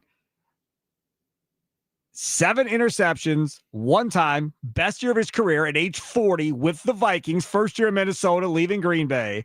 And then, he throws it to the Saints and they don't go to the Super Bowl. 7 interceptions. Okay. We got time, right? Yeah. We don't have time. Quickly here. Brett Favre interceptions from 92. 13, 24, 14, 13, 13, 16, 23, 23, 16, 15, 16, 21, 17, 29 interceptions in 2005.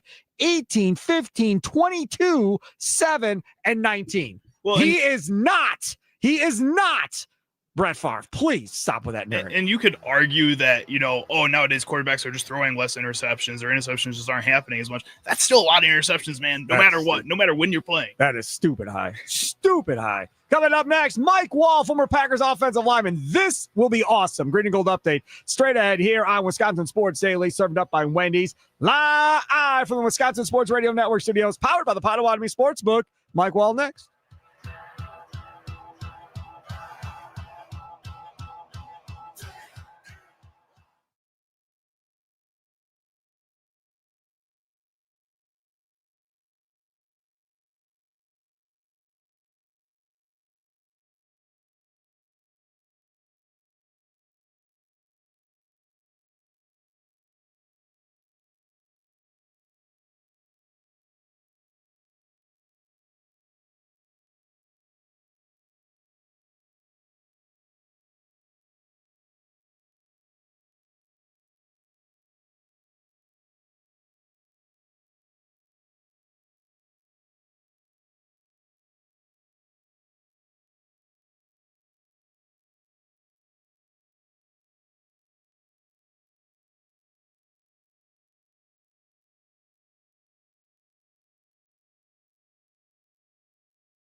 Some shows talk about one team.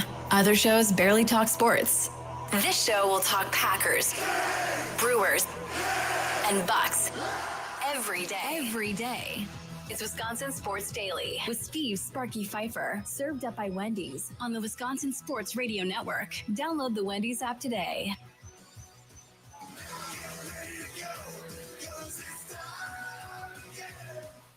It is that time again. Here on a Tuesday, 4 o'clock hour. Steve Sparky Pfeiffer with you. Charlie Hughes on the other side of the glass. We broadcast live from Wisconsin Sports Radio Network studios, powered by the Potawatomi Sportsbook. You are literally a couple of days away from Thanksgiving. Grocery stores are packed. Everything is packed right now. When you're talking about shopping for toys or clothes or food, everywhere is going to be jammed for the rest of the week. So if you are going out, good luck. I hope you come out safe on the other side. It's time for your green and gold update on Wisconsin Sports Daily, powered by the Potawatomi Sports Radio Network with Sparky Pfeiffer. All right, joining us now on the guest hotline, powered by Gruber Law, the one, the only, former Packers offensive lineman, Mike Wahle. Follow him on Twitter at Mike Wahle68. And, of course, make sure to check out Block Party podcast and Pack-A-Day podcast as well. Mike Wahle, thanks for coming on, man. How are you? I'm good. How you doing, Handsome? I'm doing good. So I want to talk about the offensive line and all of that. But before I get to that, my producer, Charlie Houston, pulled this clip that I want to play for you and get your thoughts on. Travis Frederick, you know who that is, right? Played for the Cowboys, former Wisconsin Badger offense. You heard this? All right. Yeah. For everybody that didn't hear this, I want Mike Wall's opinion on this. A lot of people will be very surprised to hear that I didn't watch film. It was early on in my career, and we were playing against Khalil Mack. He was playing defensive end there, and I had studied so hard, and I knew that he did this move on this game where the tackle would go up the field and take the guard out, and then he would come inside into the middle, knowing that he was facing a center sliding to him. Center's the worst pass blocker, and he's the pass rusher, you know? So when he did this, he would always do this shake, shake, shake, and he would go over the top. And so I was ready for it. And so, of course, this happens. We're down. I must have been back at like the 10-yard line or something like that. We were backed up. Here it comes. I see it. And he shake, shake, shake. So I set my feet so that I can go back over instead of fading to him. And he saw that I set my feet, and he stuck his arm directly in my chest, blew me up, threw me backward. And it was at that moment that I realized that good players in the NFL work on these things and know the tendencies and work and do all those things. But the great players in the NFL play the game in the moment and can make that adjustment and see that the center set his feet instead of sliding to it. In that shake time was his time to evaluate, stop my feet, and go across. And so at that moment, I said, I need to stop doing this, because if I guess, I'm going to be wrong, you know, certain percentage of the time. But if I focus in on my technique and put myself in a good position to react on in that moment, then I'm going to be just fine. All right, Mike Wahle, that's Travis Frederick, former Badger, former Cowboy from the Haymaker Network. How common is this in the NFL? The offensive linemen are going, hey, man, I don't got to watch film. Let the quarterbacks do that. Yeah, I never heard that. I mean, think about how good he would have been if he learned how to watch film right. That's crazy, because he was an awesome player. Yeah. I would say it this way. You watch film, especially we had this long discussion about this earlier on another show, but like offensive line's really one of the few positions where not only do you have to know kind of, you have your tips, tells, and tendencies about the defense and the guy you're playing against, but you also are engaged in a 1v1 confrontation every time. So just understanding kind of the broader structure of the defense and what they're trying to accomplish, and then having to take that down to the micro level. Like you're really one of the only few people on the field that have to do that play in and play out, right? So I always used to think about film as I'm trying to figure out what that person – I want to know what they look like pre-snap and what that means for their tendencies. Like if they line up in a certain stance, are they going to go inside, outside, whatever, right? And then some linebacker stuff. But what I'm really trying to figure out is like what they're not capable of doing. So like, for example, I've never seen Khalil Mack do an Aiden Hutchinson type chop. So I don't ever need to set for that kind of play, because I know that he's not going to – now if he pulls it out on me, he's going to beat me. But he's probably going to beat me anyway. So what you're trying to do is just like – narrow the funnel down to figure out like what kind of set beats the kind of player that he is, maybe more so than like the way that Travis thought about it, again, when he was really early on in his career, which is like, okay, if I just memorize everything he can do, he can't beat me, which is, I agree. Like, I think that's an asinine way to do it as well. But just generally trying to understand what guys are capable of doing and not doing physically I think is a real advantage when you're constantly in a 1v1 matchup. Follow up. Caleb Williams apparently didn't watch film correctly, didn't understand how to watch film the correct way, whatever it was that came out after that. Yep. What about offensive linemen? You get new guys coming into the locker room from college and so forth. What is that transition like? Well, it depends on the quality of the coach in college and the quality of coach at the National Football League level, and then obviously if you're working with guys outside. But somebody's got to teach you, and the best guys to learn from obviously are the players that are mentors in that locker room and in that film room, because there's a I call it like the global level of film that you watch, which is the way that coaches see the tape, right? Like third down and long, short yardage, right, goal line, situational football. But then there's this like chronological local level that you need to look at. Like, how is a guy setting up his pass rush moves over the course of the game?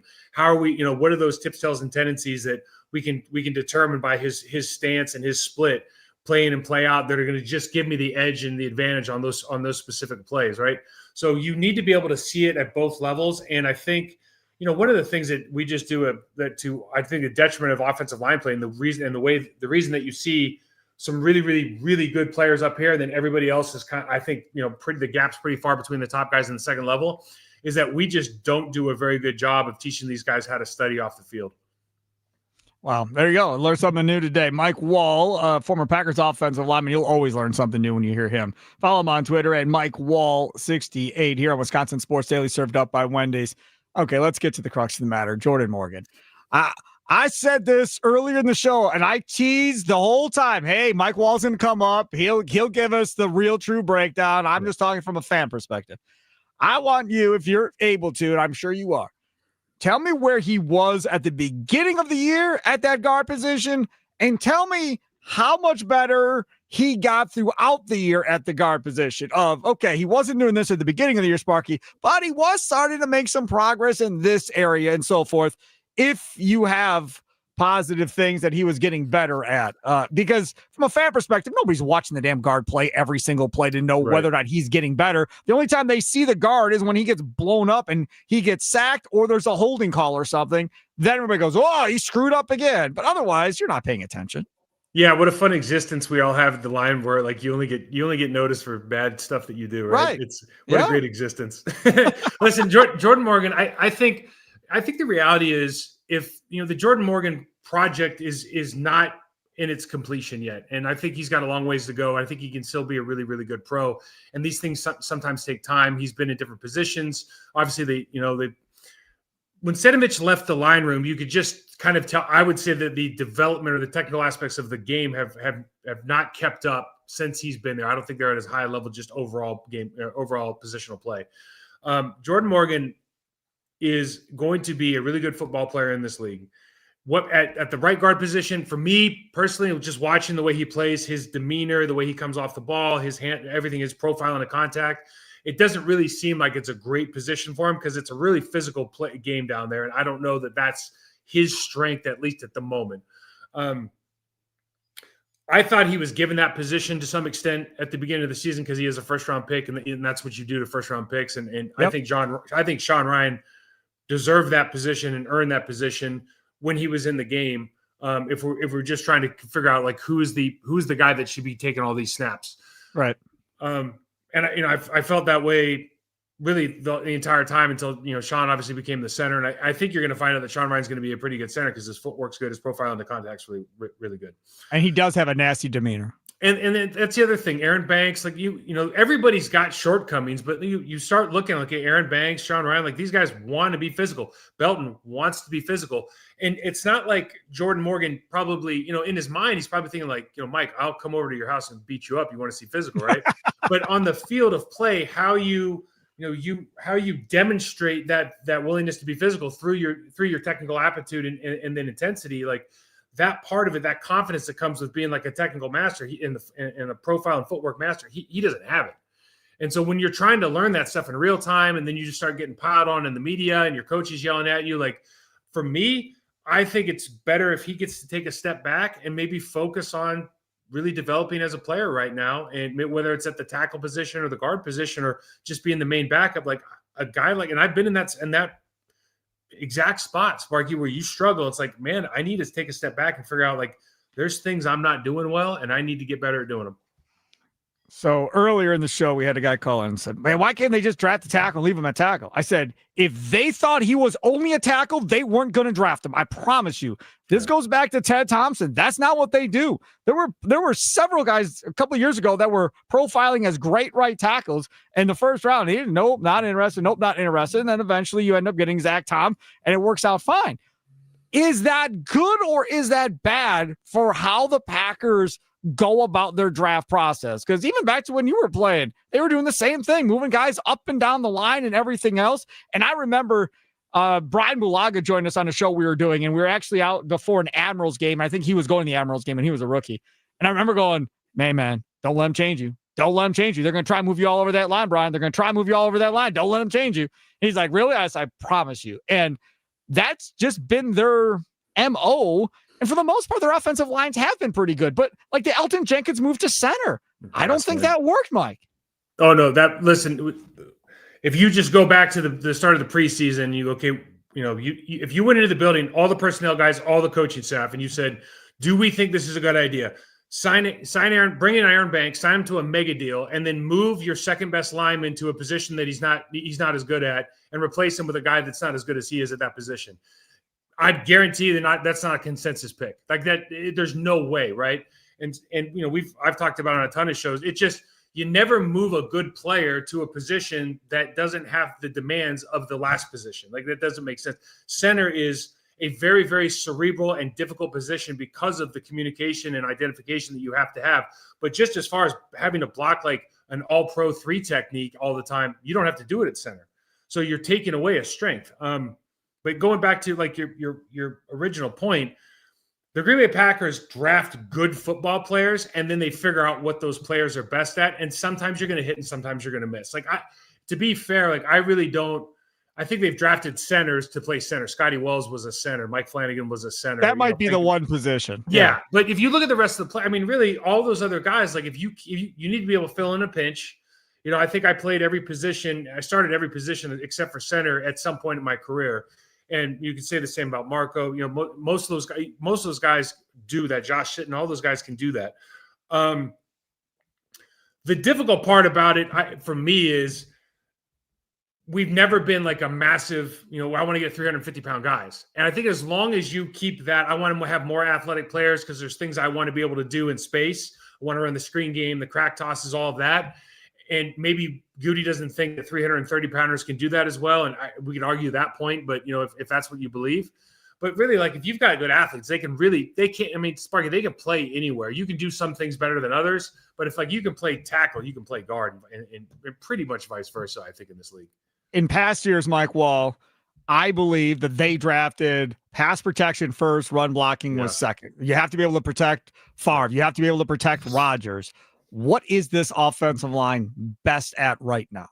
Yeah, that's a great question. I actually did this on my show last night. In conclusion, after the Vikings game, it's like, what do you hang your hat on? What is that play or the series of plays where, like, I need a tough yard, I got to be able to get it? I do think they're a better pass protection team by leaps and bounds than they are, just to grab a yard in the run game. Yep. Whether it's like a duo downhill play or an outside, that the worst play in football right now, where it's that like lateral handoff to the, go to the right side. I think it's the worst play in football. It's the first. The crazy part about it though is I think they got Banks for run. I think they got Belton for run. Yep. I think, and they got Jenkins in the middle. I think in large part to run. I think a majority of this offseason was spent trying to be like the Philadelphia Eagles. Yeah, but okay, so the Philadelphia Eagles have Jeff Stoutland. Yeah.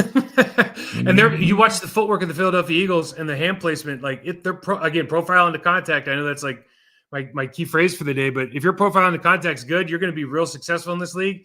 If your initial footwork is poor, if your hand placement is outside, and you even see with Belton, I'm here for Belton all day because once he gets locked up, he's trying to finish.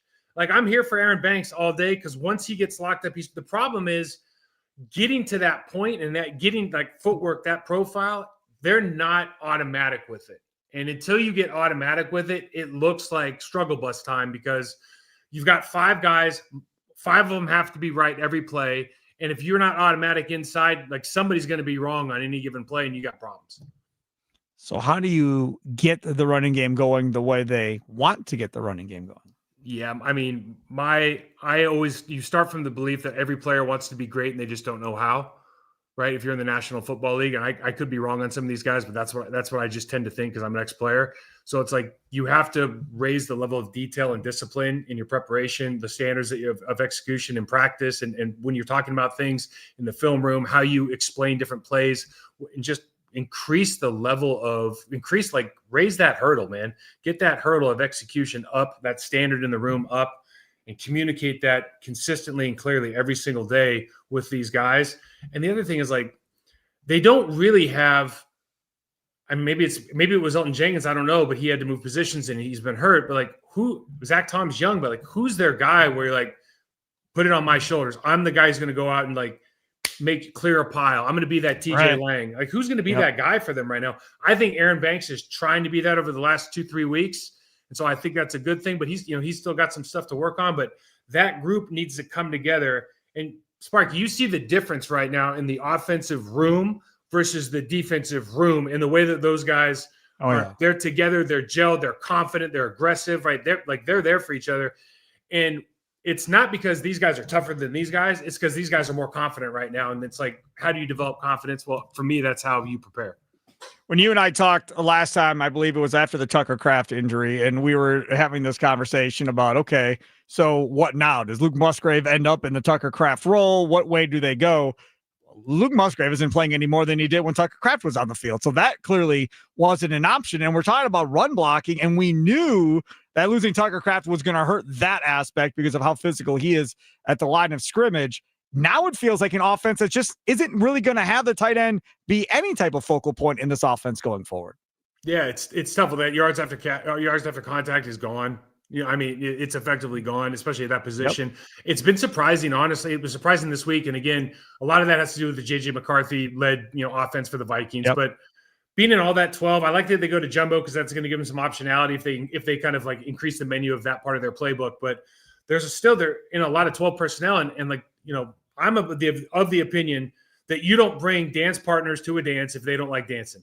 And so if you don't have guys that want to block in that room or are not competent in blocking, then don't draw those plays up and put them in and go, hey, if we just draw this up on paper and we say that these guys should be able to block them because Tucker could or, so-and-so could, like, that's not the reality that you live in now. And you need to change and figure out what those guys do well and just let them do those things. I mean, that's an old Bill Belichick. Like, we don't care what you can't do, man. Let's figure out what you can do, and then we're gonna implement that.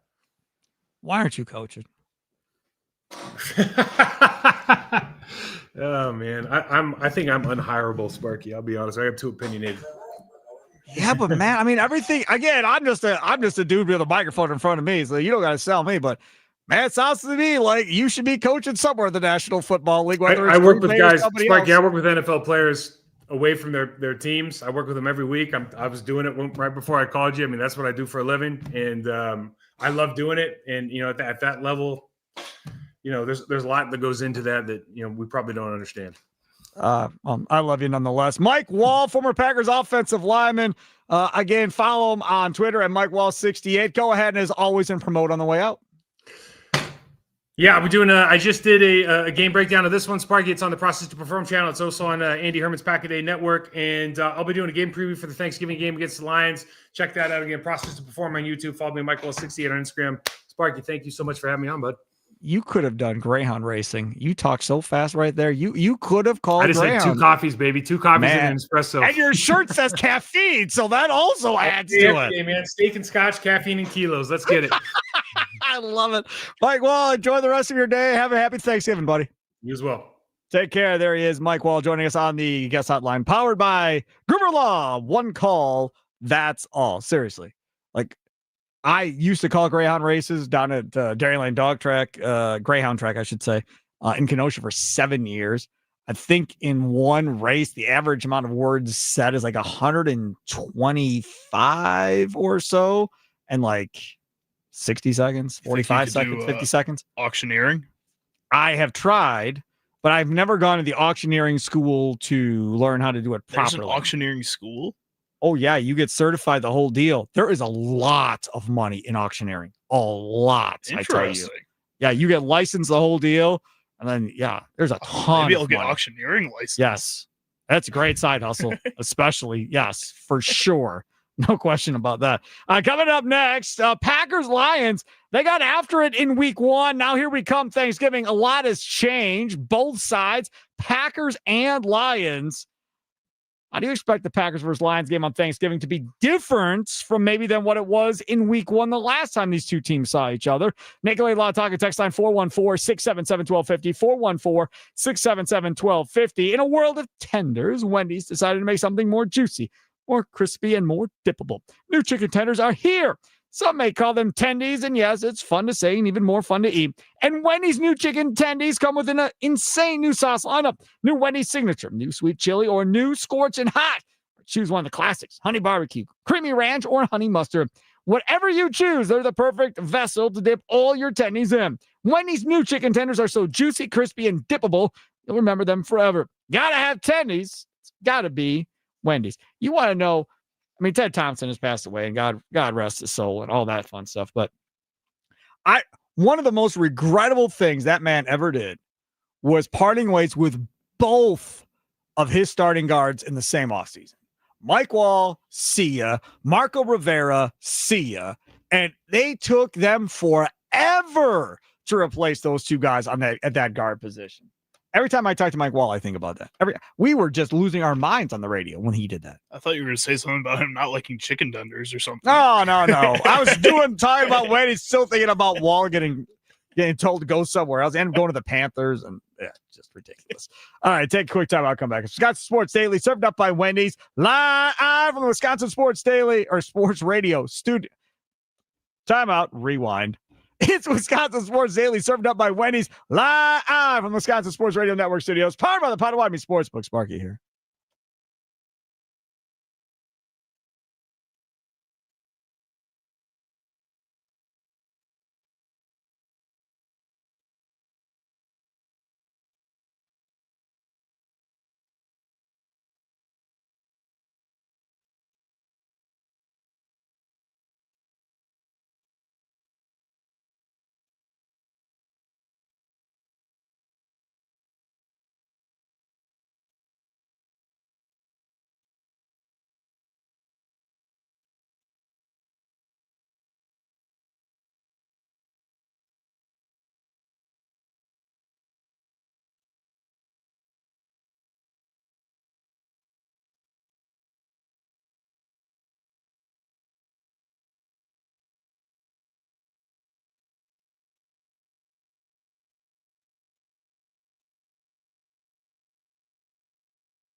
Welcome back. It is Wisconsin Sports Daily, served up by Wendy's. The Sparky Pfeiffer with you. Charlie using other side of the glass. Thanks for listening along the statewide network.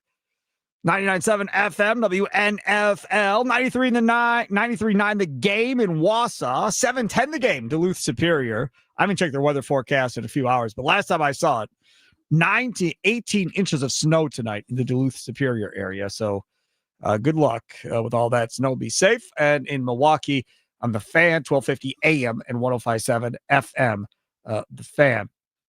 Okay, so the last time the Green Bay Packers and Detroit Lions saw each other, Micah Parsons was debuting in a Packers uniform. Here's Goff from the pocket. Got away from Parsons. Swings it over to Gibbs. Gibbs nowhere to go. And Van Ness has his second tackle in the first 3 plays and a loss of 2. Micah Parsons wins inside against a perennial all-pro in Sewell right here. And I can tell you, this is the difference in getting that first down or not, because Goff was about to throw the dig route right up on the inside right. But as soon as Parsons moves him off his spot, didn't have the time. That is what we call a difference maker. That is exactly what we call a difference maker, everybody. And if you remember, when this all went down, Micah Parsons didn't start. He only played a limited number of snaps in that game against the Detroit Lions. This is not going to be that. Be ready, Detroit offensive line. You get a full dose of Micah Parsons. Last time they saw him, they got what did they get? 20 snaps, 15 snaps, whatever it was. It was a limited amount of snaps from Micah Parsons that first time they saw each other. And he was obviously fired up, but he hadn't done anything. He'd been on the sideline saying he was hurt to the Cowboys with his back or whatever was going on and all that. And then quickly got ready to play in that first game against the Detroit Lions. This is going to be a much different scenario this time. Oh, you got to expect so, because not only are they going to see a full version of Micah Parsons, but Micah Parsons is not going to see a full version of the Detroit offensive line. So they are going to go out there. If Penei Sewell even plays, he went out with injury in this last game. This is a situation where he might not be at 100%. You've seen what Zach Tom has done so far this season when he's not at 100%. Hasn't exactly been the most encouraging. Micah Parsons has a really big chance here to just single-handedly take over this game. This Detroit Lions team has a lot of great weapons on offense. Jahmyr Gibbs and Amon-Ra St. Brown have proven that they are still 2 of the best weapons in all football, even without Ben Johnson on that sideline with them. At the same time, if Micah Parsons can get there in under 2.5 seconds every single time, every single play, which you might expect in a game like this, with Jeff Hafley hopefully opening up the playbook a little bit more versus the first time you saw them, this could be just a slaughter of the Detroit Lions. Micah Parsons could take over. We have the injury report that just came over from the Packers and the Lions. Penei Sewell, ankle, limited practice participation the last couple of days. So we'll see how that all goes. Josh Pascal, the edge, went from full participant yesterday to a back issue with a DNP today for the Detroit Lions. So we'll see where that goes. Brian Branch, the DB, dirty, right? We would agree. Yeah, I would expect. Toe, ankle, there, limited participant yesterday, full participant today. So we would think Brian Branch will play. Let's talk about the Green Bay Packers. Packers had a walkthrough today. So they didn't practice on Monday, and they had a walkthrough today. Keyshawn Nixon did not participate on Monday to limited participation today with his neck, that stinger that he had. So that's the only difference in participation from yesterday to today is Keyshawn Nixon now participating. So we'll see what that means. The question on the table right now, how do you expect the Packers versus Lions game on Thanksgiving to be different than it was in week 1? I'll tell you another difference that is definitely going to be the case as far as week 1 versus now, and that is this dude right here is now playing. See what he does this time. Love from the pocket to the end zone, and Kraft has it for a Green Bay touchdown. So we have 2 safeties wide. Go to the middle, and right here, you'll see you're going to go ahead and get right up inside there, and what a throw by Jordan Love.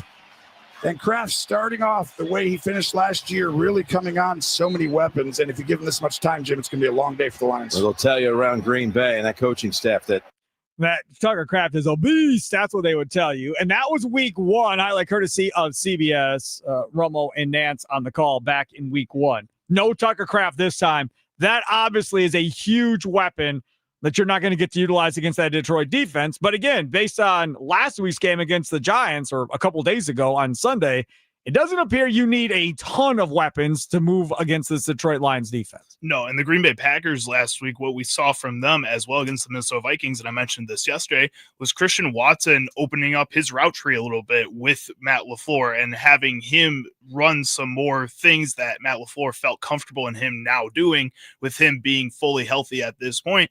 Maybe you can start seeing that with some of these other players on the offense as well. Maybe you can start seeing, if Matthew Golden is healthy, him used in a different role than we've seen him in the past, or maybe opening up what his role can be for this team. Savion Williams has been on the field and has honestly been one of the more healthy receivers and has shown that he can step up in big moments. Maybe open up his role a little bit. You got to start finding different ways to get these guys fully involved in this game without Tucker Kraft, your by far star player this season, not on the field. You look at the fourth quarter of that game, Devontae Wyatt with a sack, Micah Parsons with his first sack, Rashawn Gary with a sack. I mean, they were pinning ears back and coming on Jared Goff. And that is something that you want to continue to see, obviously, in this game. The other difference is that John Morton was the offensive coordinator in week one. First time calling plays for Jared Goff in that offense. Now they see the Detroit Lions, and now it's Dan Campbell. And you can poo-poo the idea of, oh, it's just a play caller, Sparky. I care about the players. No.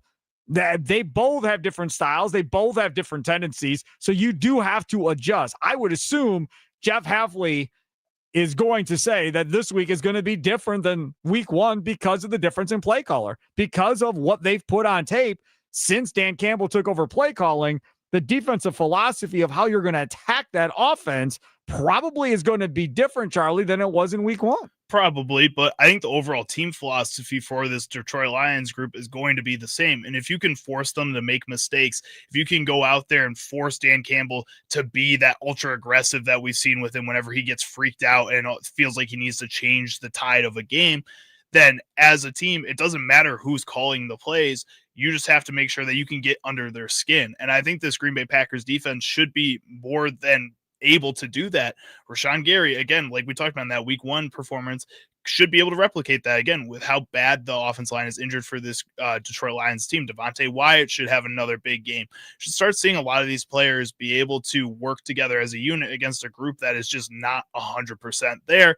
So it shouldn't matter who the play caller is. Yeah, Jeff Hafley is going to talk about it, but at the same time, do what you do best, and it won't matter who's calling the plays. Exactly right. You execute to the best of your capabilities and don't worry about what everyone else is doing.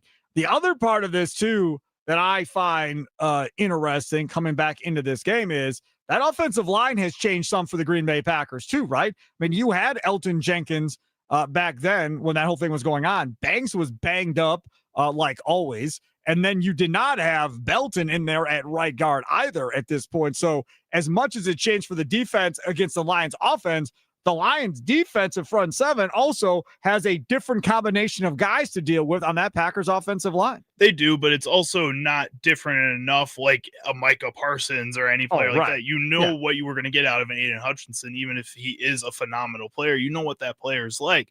And this Packers offensive line, yeah, it's a different group, but unlike the Lions group, it supposedly or should be better than it was in week one and what we saw and what this team has shown us over the past couple of weeks. This is a situation that I think still benefits the Green Bay Packers, despite them being the one to change the group. We talked about this earlier in the show as far as it was at the 320 segment about the Packers being 2-0 in the NFC North after having only one win last year. And are you going to feel better about this year regardless of what happens because, you're going to have more wins than last year in the division? This was Jordan Love after that victory against the Lions. Big picture. I mean, it all starts with NFC North.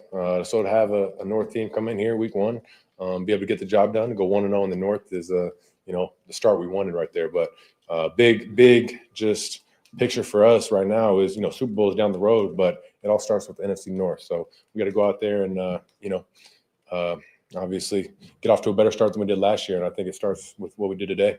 and then you go and you beat Washington in week 2 after that. I mean, if we go back and we talked about this, the most complete game, I don't know, man. I feel like that Lions game has to be in that conversation piece, Charlie, as far as, most complete game and doing their thing in that game. It should be, but it's also in the same kind of conversation that the Vikings game was last week, where you say, how much of that was, again, the ineptitude of these teams during that point? The Lions had no plan for Michael Parsons because they just had no time to prepare for when the Packers traded for him. They freaked out. They have a new coordinator, 2 new coordinators, and both of them had to just try to be as conservative as possible in order to kind of mellow out whatever the Packers had coming for them. This game against the Minnesota Vikings on Sunday, J.J. McCarthy was just, again, one of the worst quarterbacks I've ever seen. That was one of the worst performances I've watched in a really long time. Packers took advantage of that and went out there and balled. So at the same time as, this is a situation where the Packers looked like they had the overall just dominance in that game. It might be a result of the other team just not being all that great in that situation. And I don't know if you can expect that in this week now. So everybody was mad. Oh, Jordan Love didn't throw the ball enough. Jordan Love didn't throw the ball enough against the Vikings. Jordan Love against the Vikings was 14 of 21 for 139. Okay. That's what he was in the game. So 21 pass attempts in that game. In week 1 against the Detroit Lions, a game they scored 27 points and won 27-13, he had 22 pass attempts. And Josh Jacobs didn't even run the ball that well in that game. I think he had like 65 yards and a touchdown. 66 yards a touchdown on 19 carries. They had 25 total runs. So again, 22 pass attempts against the Lions in week 1, 21 against the Vikings. This is what they're going to do. If they don't, and I've said this before, if he throws 35 to 40 times, probably means they're going to lose. Probably means that's what's happening, because that is not the offense that Matt LaFleur wants to run right now. No, but at the same time, if Jordan Love has to throw that much, I think you also want to have the confidence that he can at least win you some games that way too, can help you come back. And he's shown that this season a couple times too. In that game, Jared Goff was 31 of 39 pass attempts for 225 only. Yeah, that's a lot of throws for 225. They couldn't run the ball at all in that game too. That's the other thing that I expect to change a little bit. I think the Lions' run game may be a little bit more polished again. Jahmyr Gibbs, 9 carries, 19 yards in week 1. 2-yard average. David Montgomery, 11 carries, 25 yards, 2-yard average. But again, Sam Laporta led that team in receptions, receiving yards, 6 for 79. He ain't playing. That's a huge, huge detriment to this Lions offense. That just proves how quickly you can get Dan Campbell and his coaching staff to freak out and automatically change their game plan. If you could do that again, you have this game in the bag. Yeah, I really feel good about this game, and it probably means they're going to lose, but I really do feel good about this Packers team going into this game against the Detroit Lions. Also got to feel good about heading on down to the Potawatomi Sportsbook, right? If you want to go to a Bucks game downtown, why pay for expensive parking when you can pay for nothing? It's a free parking lot. Now, there is a but if you want to pay for the free shuttle, you have to make a same-day wager, whatever the case may be, or make a purchase at the Potawatomi Sportsbook Kitchen. I'm telling you, it's amazing. 48 different beers on tap, dozen different specialty cocktails, homemade dessert and pastries made every day at the Potawatomi Hotel Casino. You have an unbelievable menu, all-day brunch, burgers, wraps, salads, the John Kuhn platter. It's amazing at the Potawatomi Sportsbook Kitchen. The Potawatomi Sportsbook, too, itself, right? 2,000 square foot center screen, over 30 sporting events they can show at one time. Football, basketball, hockey, UFC. They got it all going on right now. So that's the way to go. The shuttles leave 1 hour and 15 minutes before the game. They come back starting in the third quarter. Now, if you want to ride the shuttle when you're in the sportsbook and you make your purchase or you make your bet, ask them for a bracelet so you can get on the shuttle. They'll give you a bracelet and you're all good, ready to roll. So that is the way to go. For more information, go to Potawatomi.com. It's Wisconsin Sports Daily, served up by Wendy's, live from the Wisconsin Sports Radio Network studios, powered by the Potawatomi Sportsbook. Think Sparky Miss. Next.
Wisconsin Sports Daily, served up by Wendy's. Next week, 19th annual toy drive for Children's Wisconsin and Robin's Nest Foster Care Arm going on at Blaine's Farm and Fleet in Oak Creek on Roston Avenue, just a couple minutes off of the interstate. If you're in southeastern Wisconsin, would love to see you out there. 8 a.m. to 6 p.m. every day of the week, Monday through Friday, collecting toys. I'll be out there pretty much all day, every day. Be doing the show out there every day as well from 2 to 5. Then the other shows will be out there with me on Monday and Friday. So you'll get 9 to noon with John Kuhn. Ronnie McAuliffe will be out there on Monday. Noon to 2, Mason Crosby show with Mitch Thunder Nellis. They will both, yes, Mason Crosby will be there at the toy drive on Monday from noon to 2 with Mitch Thunder Nellis. And then on Friday, it will be 9 to noon with John Kuhn and Ronnie McAuliffe. And then the Mason Crosby show with Mitch Thunder Nellis with Just Thunder on Friday. So all week long, stop by, drop off toys. You want to make an online donation, you're in Wausau, Green Bay, Duluth, Superior, you can go online and make a donation as well. Much appreciated if you could, simply by going to wisportsradio.com, wisportsradio.com. Click on the toy drive. There's also a texting option that we'll be promoting next week too. If you wanted to text in a donation, that also will work. That is the first time we've done the text to donation part of it. So looking forward to that. Charlie, you said you had a piece of sound that we didn't get to earlier today in Charlie's Sounds of the Day. We only got to one clip, actually. And we eventually got to the second one. Yeah, Travis Frederick. We played that clip about he stopped watching film in the NFL and played that for Mike Wall. And this is the other clip that you had that you said was really funny. What is it? It is former NFL quarterback, mostly known for his time with the Carolina Panthers. We're doing things Sparky missed, and then I didn't even play the open. I should play the open. What story did Sparky miss talking about today on Wisconsin Sports Daily? Don't you worry. Sparky's got you covered now. Don't miss Milwaukee Admirals hockey this season. Don't just buy tickets. Invest in memories at MilwaukeeAdmirals.com.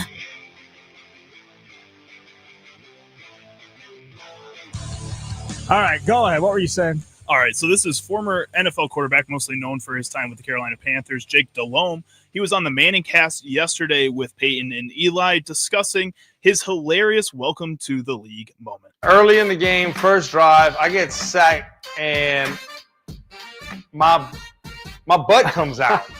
I feel a draft and it's freezing cold and my butt comes out and I look at the ref. My center, Jeff Mitchell, tells me, hey, your butt's hanging out. And I look at the ref, and he starts laughing. He goes, I can't give you a timeout. So I have to call a timeout. I'm walking to the sideline, and John Fox is looking at me. It's the second or third play of the game. Like, what are you doing? What are you doing? And I said, hey, my ass is hanging out. I mean, what you want me to do? And he starts laughing at me. He's laughing. So the trainer, they think fast. They take an ace bandage or a Gatorade towel, and they kind of wrap me up. We go down the field. I was able to throw a touchdown pass to Ricky Prohl. Get on the sidelines, and they put the towels around me, and I changed real quick.